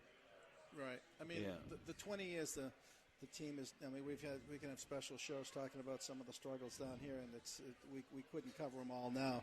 It is a little frustrating going to a Coyotes game when they play Calgary, Vancouver, Edmonton, and you see a sea of Calgary Flames jerseys out there. Detroit and Chicago, especially. Detroit and Chicago, but the Western Canadians. I mean, bottom line, good. People are buying tickets, but that sometimes can be hard to overcome, especially when the Canadian national anthem's playing and everyone's singing it and they don't sing the U.S. So. Yeah, it's a good song, actually. It is. So, Eric, a couple questions. Oh, no, go ahead, Eric. Well, no, I was going to say you're right. I mean, I think that as a hometown fan, if you're an Arizona Coyote fan, that's going to be frustrating. You're going to support your home team, and the majority of the rink is, visiting team fans. So we know it's going to be an attractive place for visiting fans to come and visit, but we hope that we're able to kind of keep, they'll be welcome, but we want to kind of keep them out and make it as predominantly a Golden Knights local fan base as possible.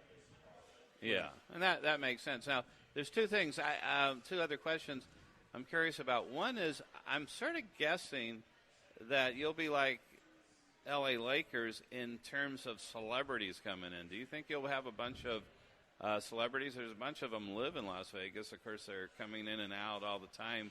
You think that might be the case? Yeah, I think so. We've already had contact with a lot of the local entertainers and athletes like Bryce Harper and Chris Bryant, and obviously two of the best baseball players in the game that are from Las Vegas. But then also the other entertainers and celebrities that either have residencies in Las Vegas. I mean, we talked with the Backstreet Boys, even somebody like that who is that right? they have a residency here, but they're excited about it. Some of the big DJs that play out in Vegas are excited about it. Andre Agassi is a Las Vegas local, so it's going to be fun, And with the arena being right on the Strip, it's going to be it's walking distance from hundreds of hotels and the climate here, we know that, and that's something that I've learned. Rick, I'm sure you have too, coming from Boston. You certainly don't miss the winters, but you're going to be able to walk outside without a jacket on the majority of the hockey season. So that's going to be awesome. Yeah. How about Wayne Newton? He's been there a long time. Yeah. And again, it's a whole wide spectrum of you have the comedians, you have the magicians, like David Copperfield, and it's a whole spectrum of entertainers that have ties to Las Vegas, and we're looking to anybody that Celine Dion. It's a whole wide range of people that have ties there, and we're looking to we've reached out to most of them and want to invite them in, and if they're interested, then we're certainly going to take care of them. And to your point, it's going to be like for our big games, that opener especially. We're hopefully going to get a good celebrity clientele that's in attendance. A lot of publicity. Now, my other question is the day in the life of a media director. What does that entail? It's probably a lot more than people realize. Yeah, it's a lot of behind-the-scenes work that I don't think you would realize that goes into it unless you're a part of it. Like actually, even today we're in I'm in Toronto currently for the draft lottery. So our GM's coming in to find out where we're going to be picking in the first round, and there's a big event. It'll be on NBC tonight, right before the Penguins-Capitals game. It'll be televised at 5 Pacific. And then there's a lot of planning and there's a variety of roles in terms of the publicity we're trying to get and to tell the story of the Golden Knights and what we have going on, and working with folks like you and again and with interviews and coordinating interviews with other members of our staff, and but then also setting our strategy on our what we're producing on VegasGoldenKnights.com to make sure that we're again producing content that our fans are going to really like on our social channels, and so it's a variety of media relations, the PR, publicity end, and then also content production. So it's quite a bit, but I really enjoy it, and it's been a lot of fun so far.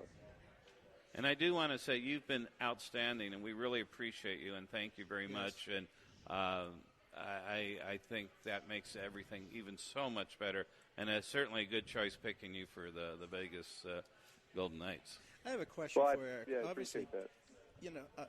Certainly. You have you're like a sculptor. You have a blank piece of paper that you're going to be able to build the brand, the identity of the team, and obviously that's a huge challenge. So coming from where we come from, the Bruins, you don't see cheerleaders, you don't see a lot of people firing T-shirts up into the crowds. It's a different type of fan base. What type of identity are you thinking you're going to go with without, giving away trade secrets? Yeah. Even as something as simple as the national anthem, Bruins, you got Rene Rancourt. Are you going to do celebrities, or are you going to try to have an identity in Las Vegas? You're going to have that one person that is that handles that. Yeah, no, I think that's a great question, and that's again a big part of the fun about being a part of this franchise and being able to establish that from the start. For me, what I've found, and you know this from Boston, is that in terms of identity, I think an identity is most effective in when it's genuine and it embraces the city itself. I mean, if you look at Boston, a hardworking blue-collar city, gritty, and I think that's how the team has been. And if you look at the branding of the Bruins, that's how they have kind of developed their mold. And I think that's why it's successful, because they're as a fan you can relate to that, and that's why if you look at some of the most popular players in Bruins history, they've embraced that identity of the city and the fan base and everything else. So with Las Vegas, there's I think that's a city that it's magnetic. People are drawn to it. And I think that's something, it's exciting. There's a high energy there. So I think that's important to have, those characteristics in a lot of our game presentation and that entertainment component that people expect. And I think that's what, it's going to be a show. It's going to be different. Like, you want to know, you're in Las Vegas when you come to one of our games. Right. And I think that's what we should strive to achieve here. I think that's where, I think Montreal does a really good job of that. Like, when you go to a Canadiens game, as much as it pains me to say it and give the Canadiens compliments being a Boston guy, but when you go to a Montreal Canadiens game, you're in Montreal. They play up their history and their success and all the cups they've won. And I think that's what we're going to be trying to do in Vegas, is to embrace the identity of the city, but also the local population there, because it's not just the Strip that makes up Clark County and makes up Las Vegas. So it's finding a balance between, there's the entertainment aspect and the show and the glitz and the glamour of the Strip, but there's also this other, again, hardworking mentality and blue-collar mentality, too, that Las Vegas has that I'm learning and experiencing firsthand now. No, that's cool. I mean, you nailed it when, I watch Behind the Bees all the time, because I have the cable so I can get Nesson and all those stations so I can watch my Bruins and the Red Sox regularly. I mean, you nailed it with Dennis Leary as the voice, because he's Boston. I mean, he's that type of guy. So you're going to you think you're going to do a show like that over time with Las Vegas? Yeah, we have a show that currently airs in the Vegas market called Behind the Vegas Ice, which is very similar to Behind the Bee in terms of the access and behind-the-scenes content. That was established for 10 episodes, so it'll run through October, so the first game of the season. And then beyond that, we're exploring options. But I love those shows. As a fan, I love those shows, whether it be football, whether it be NBA, hockey. You really get to see a different side of the players, and when done well, they can really, tell great stories. Oh, and great. So that would be the goal, to really do that good. out in Vegas too. Yeah. I liked it, especially the one when Pasternak and Matt Bolesky went to China. I thought that was pretty interesting. Yeah. That was cool. That was really nice. That was good. When are you going to ever have a chance to see NHL players in China and then go see them hanging around on the bus? I learned. Exactly. Going to the Great Wall. Eric, I really appreciate you coming on. And, of course, I think I said media director, but actually, VP of Communications, right? Yes, it's the same thing. Okay.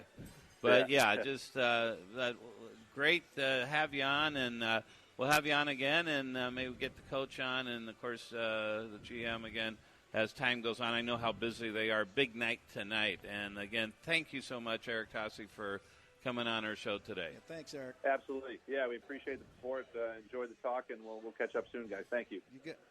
No, take Thank care. you very much, Eric Tassi. Great guy. Yep. A fellow Bostonian. Yeah, I knew you'd get along well. And, of course, VP of Communications, the media director, big job on his hand. I know he rolled. He's going to do a good job. There's no doubt. We're at the Dave & Buster's Desert Ridge Marketplace, 21001 North Tatum Boulevard. Come on down here. This is great. A lot of sports going on. We're here till 3. They're open till, I think, 1. And we'll be right back with more. Actually, Chris Preston, Arizona Rattlers president. And we'll be right back after these words. NBC Sports Radio, AM 1060 KDUS Tempe Phoenix, and KSLX HD2 Scottsdale Phoenix.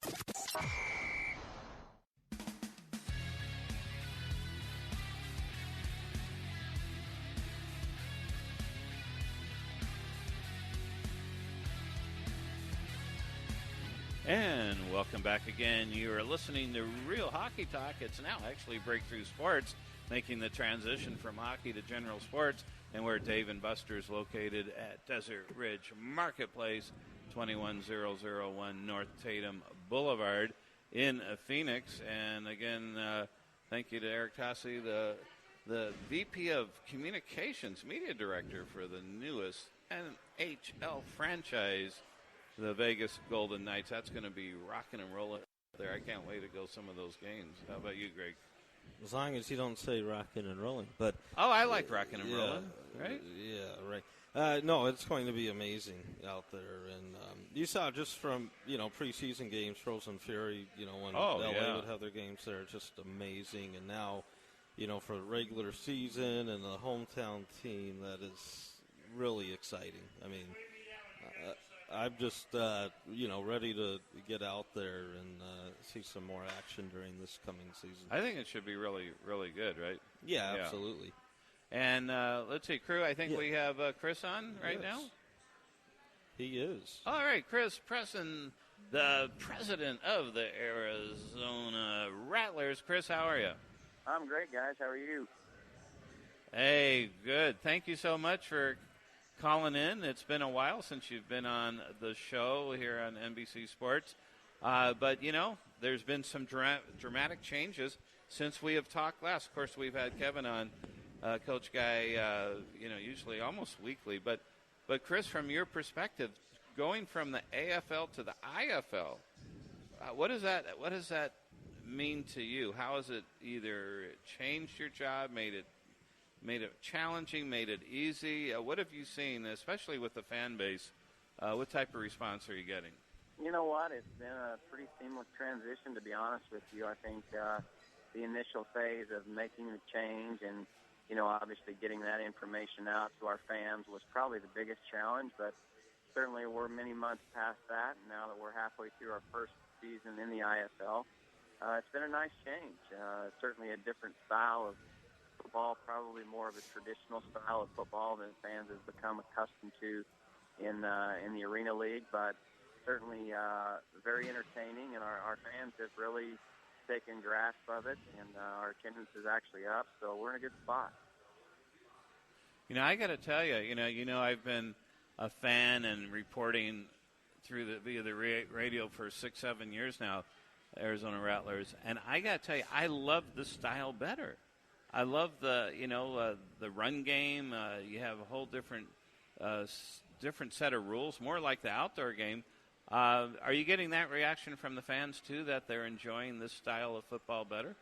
Yeah, we are. I think when you look at it, it's probably just that. It's that maybe we're all more of football traditionalists than we have given ourselves credit for, and thus we like the running as much or more than we do the passing. And I would say from a personal standpoint, I do like the style better. It seemed to me in the Arena Football League, which certainly is still exciting, it seemed to me there were 3 or 4 plays that you really saw as a fan, not as a coach, and those are the same ones that were run every time. Now when you bring the element of a true run game to the table, it certainly keeps teams much more honest and, in my opinion, makes a more fun style of offensive game.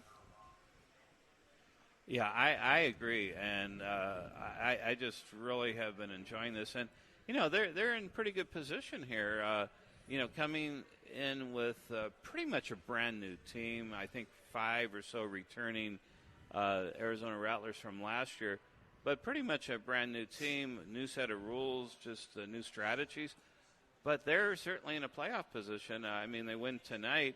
They will be in a playoff position against the Green Bay Blizzard. That's a remarkable success, don't you think? I do. I think certainly Kevin would tell you differently because he's so accustomed to winning almost every game, sure. not every game, and certainly that's understandable from his chair. I would say from my chair, everything that you said is certainly the reason for to be happy where we are at 4-4.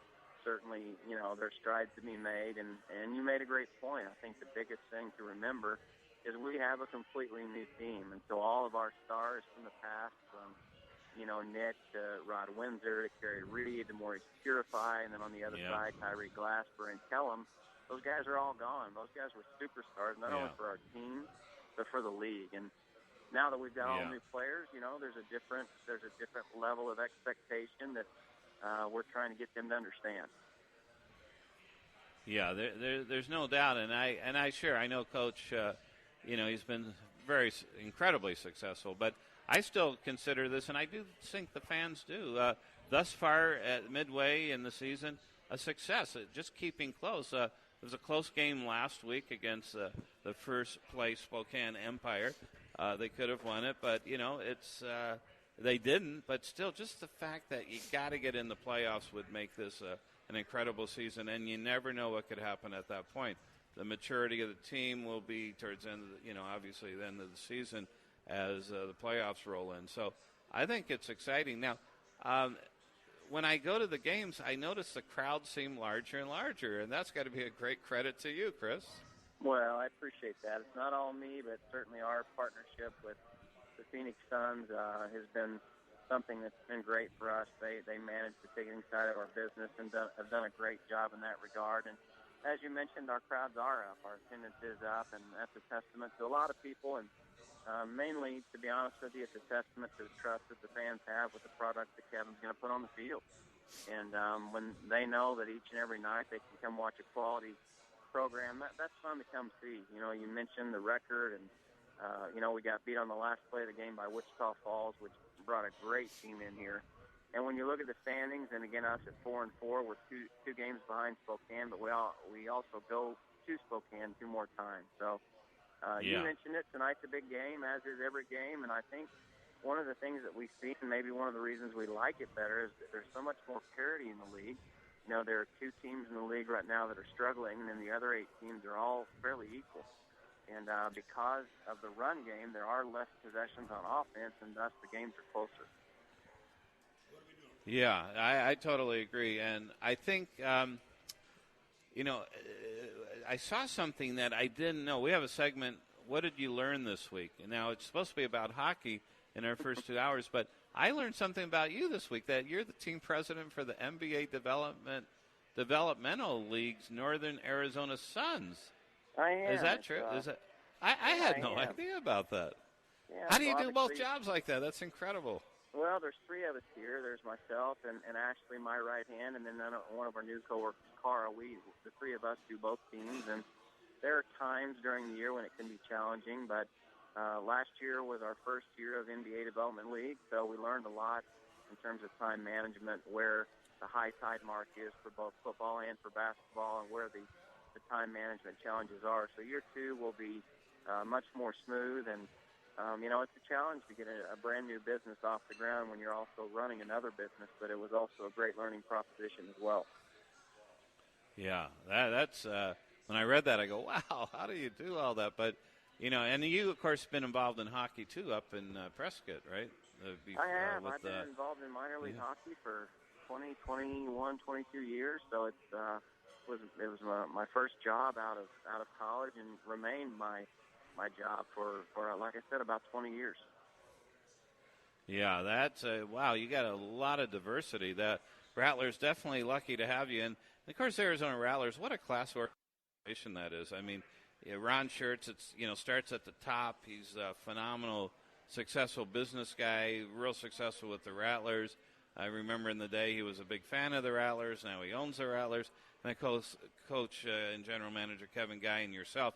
That's a great management team right there. Oh, it is. Ron's the best owner I've ever worked for, and I've worked for a lot of guys. And he's the best owner I've ever had. He gives you the resources to succeed. He understands your job. He is fair, and you want to work for somebody that gets it, and certainly Ron does, and that's why I'm happy here, is because, again, he's given me an opportunity, and we try to take it to the next level for him. Yeah, no doubt. And, of course, tonight, 6 p.m. start. Get out there, everyone. Green Bay Blizzard coming into town. They're not bringing a blizzard, but the Rattlers are going to bring the heat. There's no doubt. Hey, I just made that up. I'm proud of That's myself. Pretty good. Yeah, I thought that was pretty Dave. good. Yeah, I can't believe I even did that on the fly like that. But it's so exciting. Like I said, I've always loved Rattler football when they were in the AFL. This is even, I didn't think it could get better, but I really do enjoy this style of football. I think they had 14,000 last time. You guys are really rolling. So we want everyone to get out there. They can go to azrattlers.com, I suspect. Can they get tickets on the website? They sure can, and obviously the box office is open now as well. We have tickets as low as $10, and you mentioned it, the team we're playing tonight, the Green Bay Blizzard. We have played them once. We played them up there, and we won by 1 point, 30-29, so it should be a good game. Oh. And this is, every game now here on out for sure is a big game for the Rattlers. They want to stay close to Spokane. They want to be in a playoff position. I believe if they do win tonight, they will be tied with Nebraska, but I think they beat Nebraska this year, which would put them in the in the playoff position, I believe. So that is correct. And again, we play Spokane 2 more times in their building, so we're positioned well. Yeah. And I know Kevin will have them ready to play. Oh yeah, there's no doubt about it. And Chris, always a pleasure having you call in. We'll have you call in again, and good luck tonight, and of course the rest of the season. But I'll be there, and also having various people from the Rattlers calling in. We are big fans of yours, and again, thank you so much, Chris. Thanks so much for having me. You're more than welcome.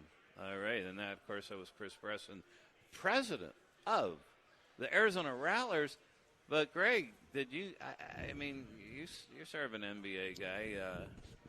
I had no idea as a team president for the NBA Developmental League Northern Arizona Suns. Did not know that. No.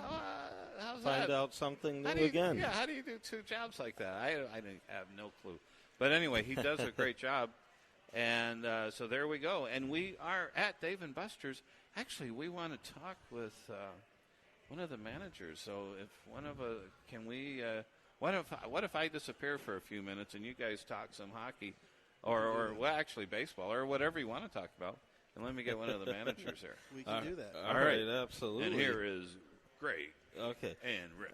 Very good. Yeah, no, it's interesting, Rick, because this Ranger-Ottawa game, right after we were talking with Eric from the Golden Knights, right as he came on, New York scored again. 4-2. Yeah, it was amazing. Now we go to the third period, and man, a fast-paced second period there. Yeah, this would be a big win for the Rangers. Game 3 in Ottawa. Put a little pushback on Ottawa.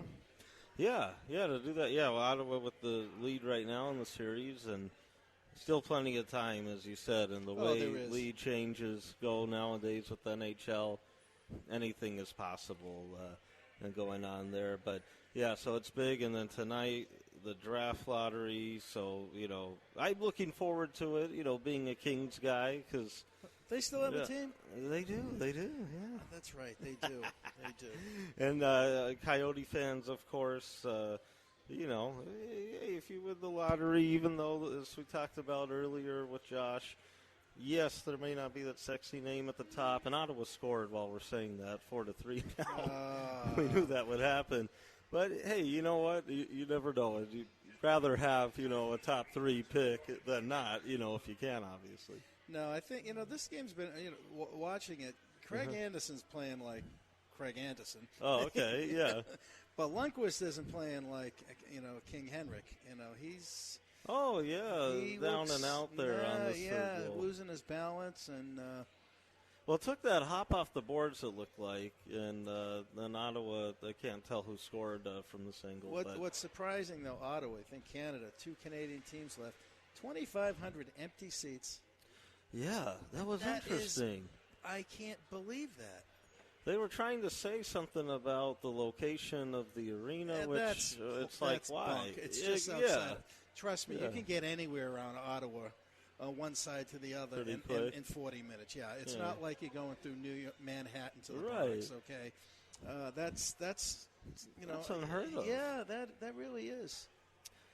Interesting there with Ottawa, and I mean, and if they win this game, then they'll just be 2 wins away from getting the Eastern Conference Final, and definitely we're going to see. I think we're going to see a Pittsburgh-New York Conference Final. Yeah. I think New York's going to win the series, but it's interesting though. Yeah, that now I don't know about this game if this one sold out, or if it is like the first game where you have a lot of empty seats in there, which again, huge shock for that market.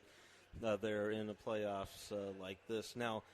The Rangers, I agree with winning. I still think Washington comes back in that series and finally does it. But man, oh man, if Washington doesn't do it, they can't get ahead in any games. They keep playing from behind. This Washington team, if they don't do it this year, the grenade launches are coming out, and this team's going to change. Oh, absolutely. And there's going to be changes anyways, just with the fact that some of the free agents, that Washington has, and, with Shattenkirk and Oshie, guys like that, probably see moving on anyways. Some of the moves, I mean, Brooks Orpik has been on the ice a lot, and he's not skate, exactly, right? he's a little slow with the footwork a little bit, and he has gotten burned, and he's still out there. The best defenseman in Washington's been Dane Schmidt. Wow. Yeah. Oh, and they'll probably lose Alsner as well, but he's not playing really tonight. playing. Yeah. And Shattenkirk's getting under 14 minutes a game. It's interesting. That's Barry Trotz. I mean, he's got to be. He's had great regular season success with Nashville for so many years, and then so far with Washington. Same thing, same results. Yeah, absolutely. So, we'll see how it works out, but it's going to be a big game tonight after the game 2 after the draft lottery. And big games tomorrow, too. The president would say I can't wait. Huge. Yeah, and it is huge. Nothing I'm looking huge for the about Edmonton that game tomorrow, actually. Yeah.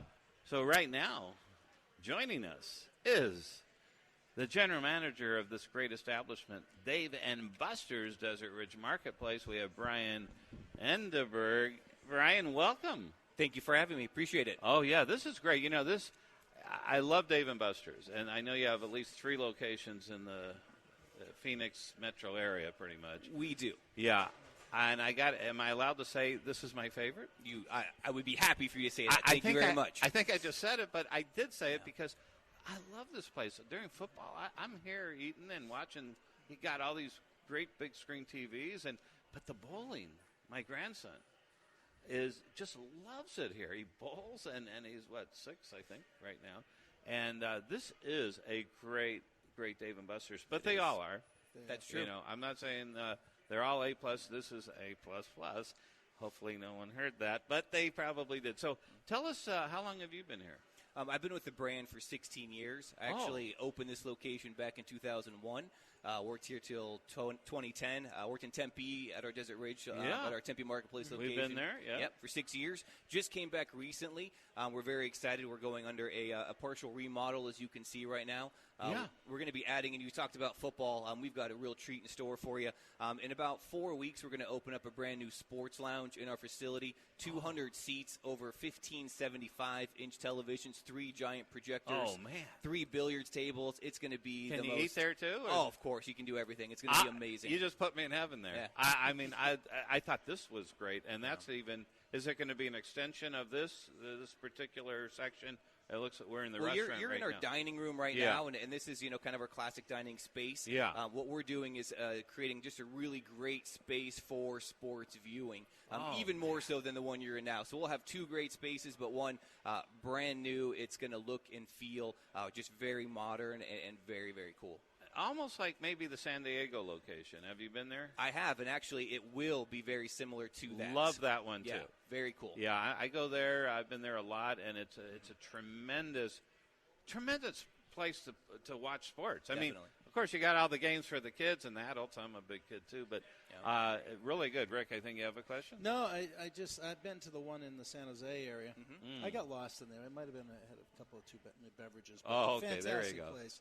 Walking by, I love my kids are all grown up right now, but I found something that I want for myself when you can put the ball right on the little skid and it rolls right down straight for you. I got to get one of them. The assist rack, The assist rack. That's great for those little kids and for the big kids that need some help as well. It's great. I need one. So tell us, you have a lot of events here, or you can have birthday parties, I suspect. Tell us what some of the things that you do for customers that maybe they don't know. Yeah, we're very well known for birthday parties. I think we have 15 birthday parties happening today. So very great place for people of all ages celebrate their birthday. And then we're specialized in corporate events as well. We have 2 beautiful corporate event spaces upstairs. We also have some great social spaces for things such as wedding anniversaries, bridal parties, things of that nature. Really great space. We have an old nightclub upstairs that still has all the bells and whistles. Great location for all types of events. We do all of the pay-per-view MMA here as well. Oh, you do? We do. And is there a charge? Or no cover. We are one of the few you're places kidding. that we never charge a cover. Come on in. We show it all throughout the building. If it's a really big fight, we'll actually have it in our private spaces as well, just to create that kind of ambiance and environment. It's a great place to come. That is tremendous. Yeah, I've been to some special events here, and it's just a remarkable place. Is there anything like happy hour? Do you have any of those types of things? We have a couple great options. Sunday through Thursday, happy hour, 4:30 to 7 p.m. Half price, all cocktails. Oh. I mean, top shelf, half price. Oh, $1 off big beers, $3 off bottles of wine. It's a amazing happy hour. Reverse happy hour from 10 to close as well. Unfortunately, no happy hour on Saturday. We're going full boat on the big day. Right. But yeah, great reverse happy hour. Also, every Wednesday, half price games. Just a great value to all of our guests. Every single game, plus bowling and billiards, half price from open to close. Oh, is that right? It is. I didn't know that. Yeah, really great day to come down and just get some real bang for your buck. And that's on Wednesday. Every Wednesday. Oh wow, Rain or shine. That is remarkable. Now the food is exceptional here. It is. I love the food. In fact, what I just ordered was one of my favorites. There's so many of them, but the pretzel dogs. There's something about those pretzel dogs that are tremendously delicious. How do you do that? I can't spill those secrets, but there's 100% beef in there. The pretzel coating is really great. The spices they put on there is awesome as well. We actually have a new menu coming out on Monday. We've got a bunch of new items, very exciting. New campfire grilled chicken sandwich was going to be incredible. We've got multiple items, so come check us out. Really excited about the new items coming out. That is just really incredible. And I'm sure you're crowded pretty much. You get a pretty good crowd all the time. But I bet Saturday nights or Friday nights you got a lot of things jumping. Yeah, absolutely. 6 p.m. tonight. If you're still hanging around, it's Madhouse. It's going to be a great time. Energy level is going to be spectacular throughout the building. You're going to be on a small wait list in the bowling alley. That's going to be full. Everyone's playing games upstairs, having a blast, eating, drinking, of course being responsible, but having just a really great time. I don't think there's anything like this concept anywhere in Phoenix, especially. Right? Is there? I don't know of any place that's there may be a couple companies out there trying to do a couple things like us, but nothing like Dave and Buster's. I agree. Yeah, we've done a great job of putting 3 stores here in this market, opening a 4th in Tucson.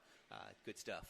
Yeah, you have one in Tucson, a couple in Tucson? Just opened a few weeks ago. Oh, wow. One in Tucson, a really great location, 40,000 square feet, brand new, really nice spot. That is near cool. the campus. Yeah, of course. Smart move. Oh yeah, it has to be. I wouldn't have thought of that. Yeah, that. Now we were at the Tempe location, did a live broadcast, and I think we may have met you because I think you said you were there recently. I was there for the last 6 years. I've only been back in this location for about the last 9 months. Yeah, there was an NHL event, and I don't know if you remember, but we did do that event. That was probably over the summer, I think, last summer. That's also a beautiful location. I didn't get to the roof, but you have something on the roof there, right? Yeah, beautiful rooftop patio. One of the great things about that location is every Wednesday night and Sunday nights they do salsa dancing. Yeah, free lessons beginning, I think it's still at 6:30, and then dancing all night long. Oh, man. Just a lot of fun. It's always packed on Wednesday up there for that. Really, really great environment. But you really, it's located far enough that you really don't run into each other, right? Exactly. If you look at, we're kind of created a little triangle in the Phoenix metro area. Yeah. That was planned, and we've kind of got everything there. It's corporate owned though. There's not franchises, are there? No, it is corporate owned, publicly traded company. Yeah. But no franchises. We are going international next year, opening our first location in Dubai. So we're excited about that. Oh, and wow. The brand continues to grow. We're excited to be here. We want to thank you so much, and thank you for allowing us to talk with you and of course. About this great establishment. And, we're up against a hard break right now. But, Brian, thank you very much. General Manager, hopefully you're going to be here for a while, right? I will be. Thank you so much for coming out and joining us today. Yeah, thank you very much. And we're live from Dave & Buster's located at Desert Ridge Marketplace, 21001 North Tatum Boulevard. We just spoke to the great general manager of this establishment, Brian Enderberg, and we will be right back after these words. We should have someone from Rick Bronson's House of Comedy. That's the plan. That is the plan. So come on down here. They're just such a great place here. Great food, great service, great environment. We'll be right back. Monday nights have a twist as the Focus with Jay and Blaze combine sports and music. Catch the non-traditional Sports Combo Show Mondays at 7 p.m. on NBC Sports Radio, AM 1060.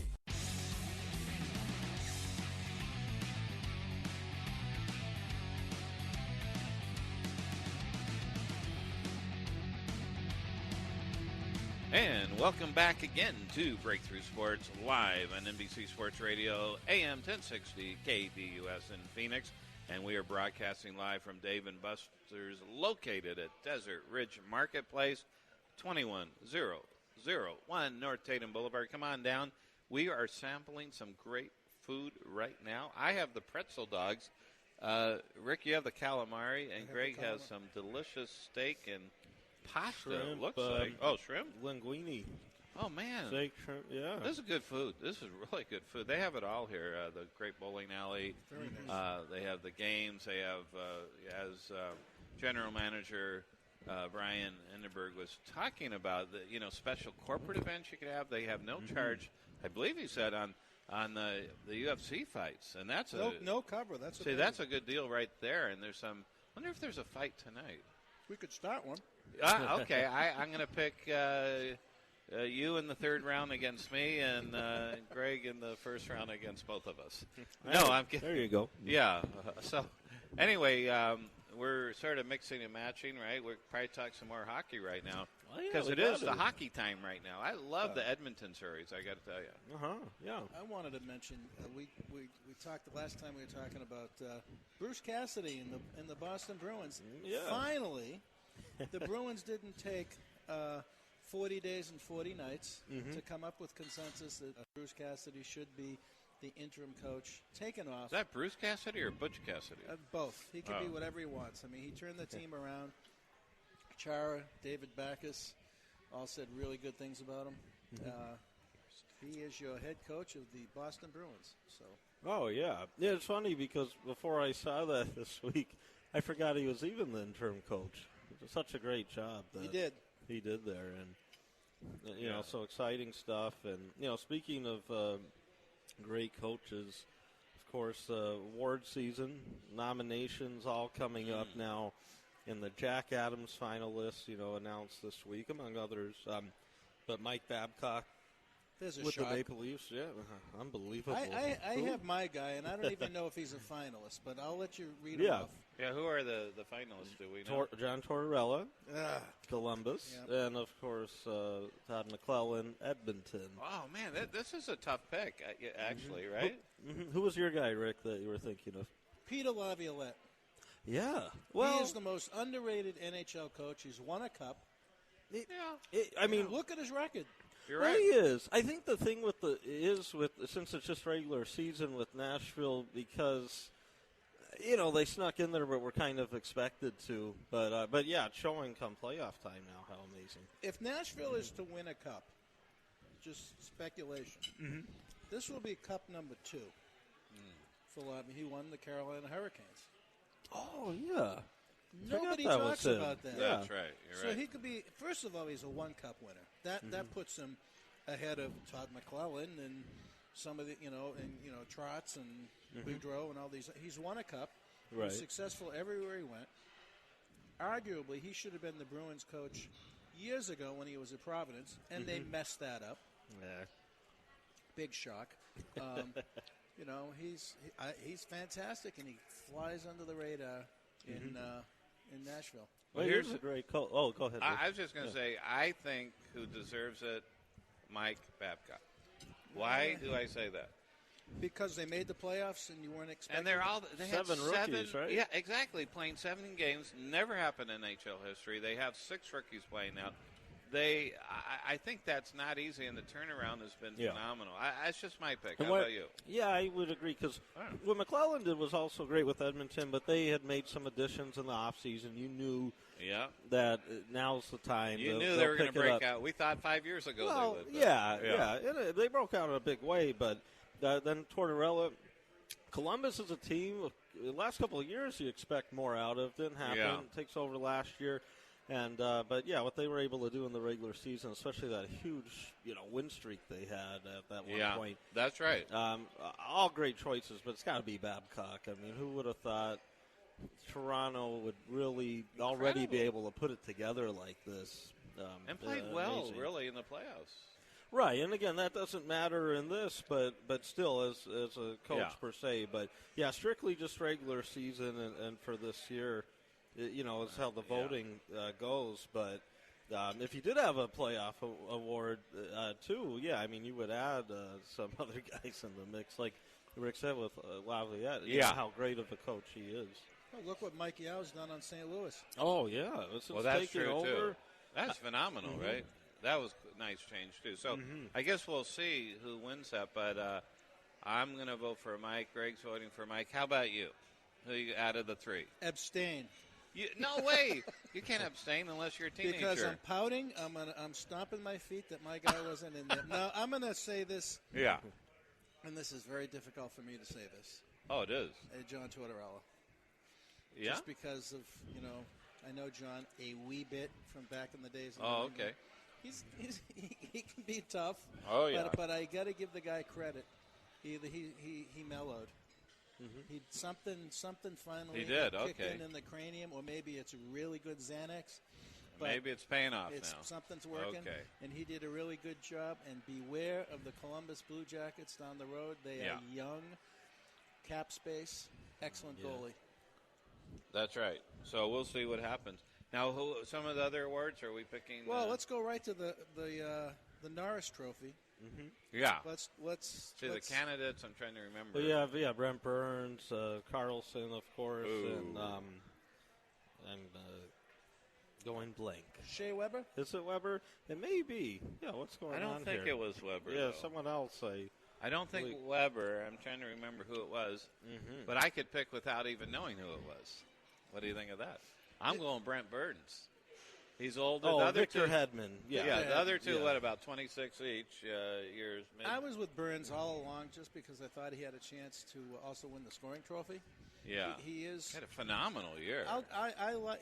And he's 32. Do you vote with your heart, or do you vote with what really makes sense? I think in both cases it's probably him because he had, I think, statistically better than – wasn't he number one in offense? He scored goals like crazy, but that's the thing to me gets overrated is offensively it just – there's a whole mixture with defensemen because you see defensemen have great offensive years, and we've seen many from Carlson, and he's won the Norris before. Last year Drew Doughty won – had a nice offensive year, but not in the Carlson level, but still, the overall scheme that he plays.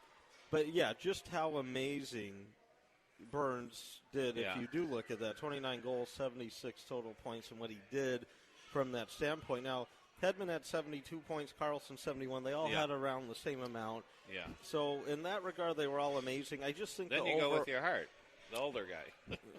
Well, the overall scheme of it, I mean, what he really meant to the Sharks, but Carlson means so much to them. It's tough. But we all agree. Hedman amazing. This is exciting. We all agree. I think Burns, finally this year, he definitely deserves it. But they're all great candidates, though. They're all fantastic seasons. Yeah, no question about it. And all right, so we all agree. Did we all agree on the first one, or you abstained? I forgot. No, I went Tortorella, so we didn't agree. Oh, we didn't. Okay, so we'll see what happens. You guys went with the mass media, went with Mike Babcock. You're the rebel. Rebel. Johnny Rebel. Johnny Rebel. Okay, what's other ones that are out? I just want to look at the Masterson Trophy real quick because of Craig Anderson playing right now, but what he has been through this year, of course, with his wife. And explain the Masterson Trophy for our audience. Well, Bill Masterson, of course, the only player to pass away due to an on-ice injury in NHL history. Yeah, former North Star.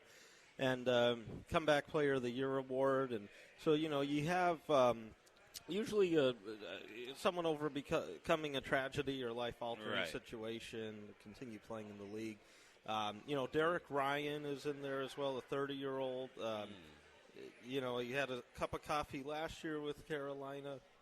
This year, was a regular, technically a rookie, but also technically not due to age, 30. So it wouldn't have been in the Rookie of the Year running if he was that type of player. But just the perseverance he's gone through to make it. And a popular player there with the Hurricanes. And then Andrew Cogliano, who hasn't missed a game, I think, since his rookie year or something like that. But Craig Anderson's one of the guys, right? Yeah, Craig. And Craig should win it. That story, all of them great, obviously, what they've been able to overcome and do. But that, what a story that was. And then, his first game back, that big shutout, and, they were in Edmonton, I believe, and he was the number one star, and he came back out there even though they were in Edmonton, and the Oiler fans cheered. Hockey fans out. Oh, yeah. It's amazing. what having to go through and still easy. To keep the head in and, play hockey. And if Craig Anderson wins that award, and as emotional it's going to be, next year you can have another Ottawa Senator. I think he should be eligible as Clark MacArthur. Oh, yeah. Because he's come back from basically 2 years of brutal concussions. Mm-hmm. And he came back right the week left in the season, made an impact, scored in the playoffs. Yeah. Who knows? He might be on this fourth goal right here. That this is it's pond hockey right now going on in Ottawa. Oh, my. What is it, 5-4? 5-4 with 3:19 left. Man, so much for goaltending. But I'll agree with Craig Anderson. I'm going to agree. So we all agree on that one. Wow, we're rolling today. Mm-hmm. We're hot. Yes. And then is there any others? How about the Selke Award? Yeah, I got into that. And looking at it the other day. And we got Patrice Bergeron. Well, he's always in there. Ryan Kessler. Well, usually have Taves in there. Well, Taves or Kopitar sometimes in there, but not this year. And Mikko Koivu of the Wild. And Koivu had a nice year, and obviously, Selke, the defensive forward play. But Bergeron.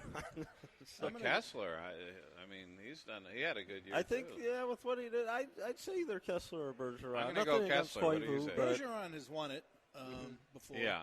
I don't believe Ryan Kessler has. Who's just said Kessler? Wayne Gretzky said he's the best defensive forward in the league. Kessler. That's what he just said. There's competition there. You want to be in that discussion. But, I'd go Kessler. I think he's good because he does play with an edge. Yeah. Yeah. Okay, he's not just a guy that, he's going to shadow you and he's, he's not going to be in the penalty box. And, I'm going to go with Ryan Kessler. How about, so there it is. It's 2. Ryan Kessler. I think we're all unanimous on this one. This is so exciting. I think I'll join in the. You know what this really means? This is great minds coming together. Well, no, what it really means is that I'm agreeing with 2 great minds.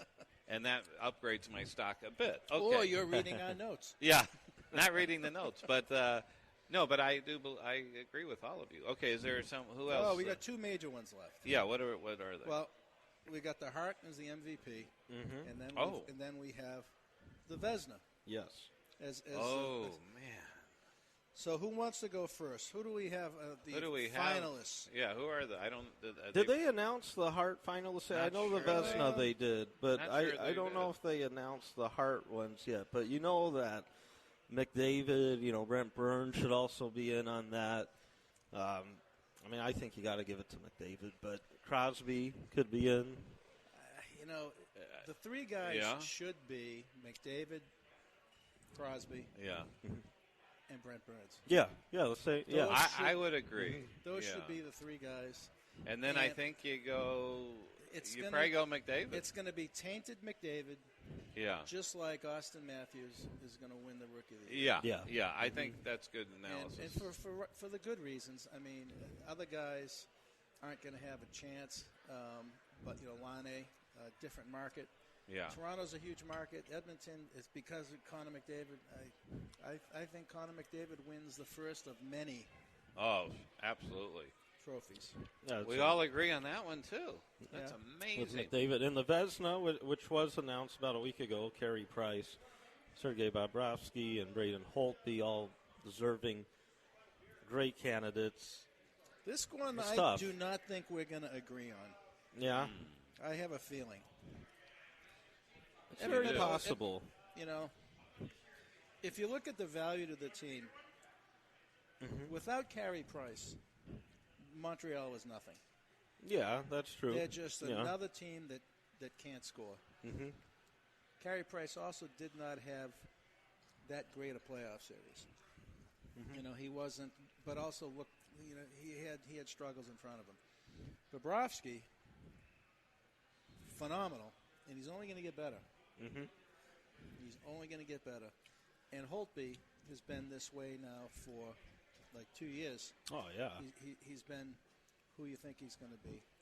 I'm going to go with Bobrovsky. Oh, we do agree. Oh, okay. You do? See, we should have wrote this down and helped out. Now, Dave's just going to agree with us. No, I'm not. I'm going to go with the backup for Calgary. Write-in ballot? Oh, man. Who am I going to agree with? I have to agree or disagree, one of the two.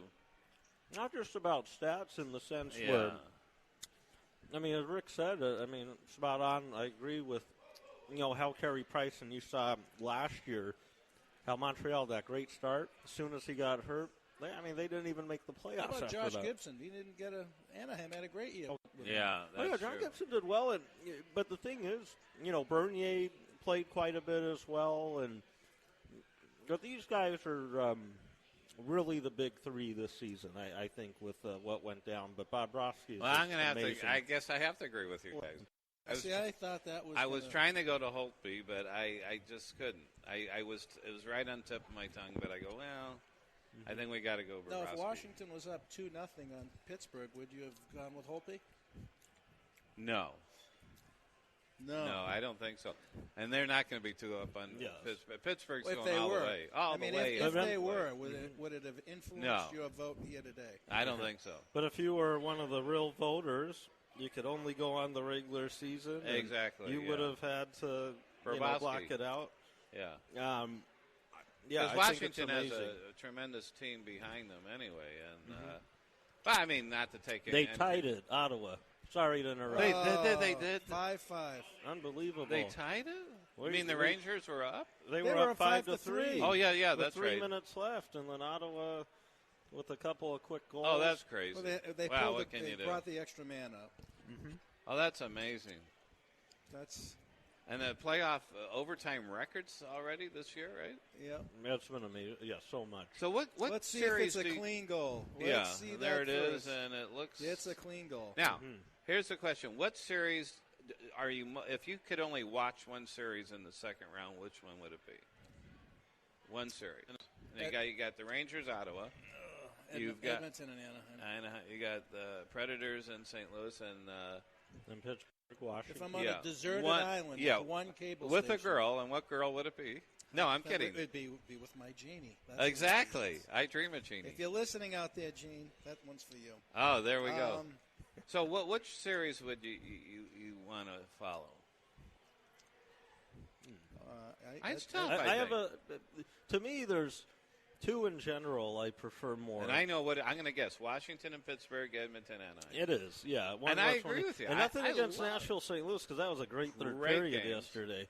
And well, actually, and both the third periods. And were out of great those two, I love the Edmonton Anaheim series. I mean, partly the young team. Well, partly also being the Western Conference Pacific Division living area and all that. But Pittsburgh, Washington, obviously two heavyweights. Classic season too. Yes, the series. Yeah. But yeah, if I had to really choose one, probably Edmonton, Anaheim. Wow. So do we agree? Well, yeah, Edmonton, Anaheim. I had that. You had that too. I did. Man, we keep agreeing, except for There's one. There's really no bad answer in that, by the way. No, there's not. There.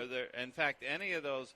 I'm going to go out on the limb, but I said, any of those teams, well, maybe not Ottawa, Pittsburgh, but I think they're all, if you put them in order, which one would be the odds to win the Stanley Cup? I mean, obviously, I can put Pittsburgh. Yeah, you have to. I already did that, but who would be second, you think? The Blackhawks. Oh, that's right. Well, other than that. Well, even though they're playing Pittsburgh, I mean, Washington and Pittsburgh, whoever wins that series, would have probably good the odds. favorite. I would agree. I mean, but Edmonton's dangerous to play against right now. They're on house money. But can they beat? Let's say they take out Anaheim. I don't think they can beat Pittsburgh this year. No, can they come out of the West? Yeah, I think so. So you think they can? I think if they're going Talbert's got to be good though. He's got to continue to be. There's going to be a real physical series that concludes here with Anaheim that they're going to get through, and then they can skate with Nashville and St. Louis.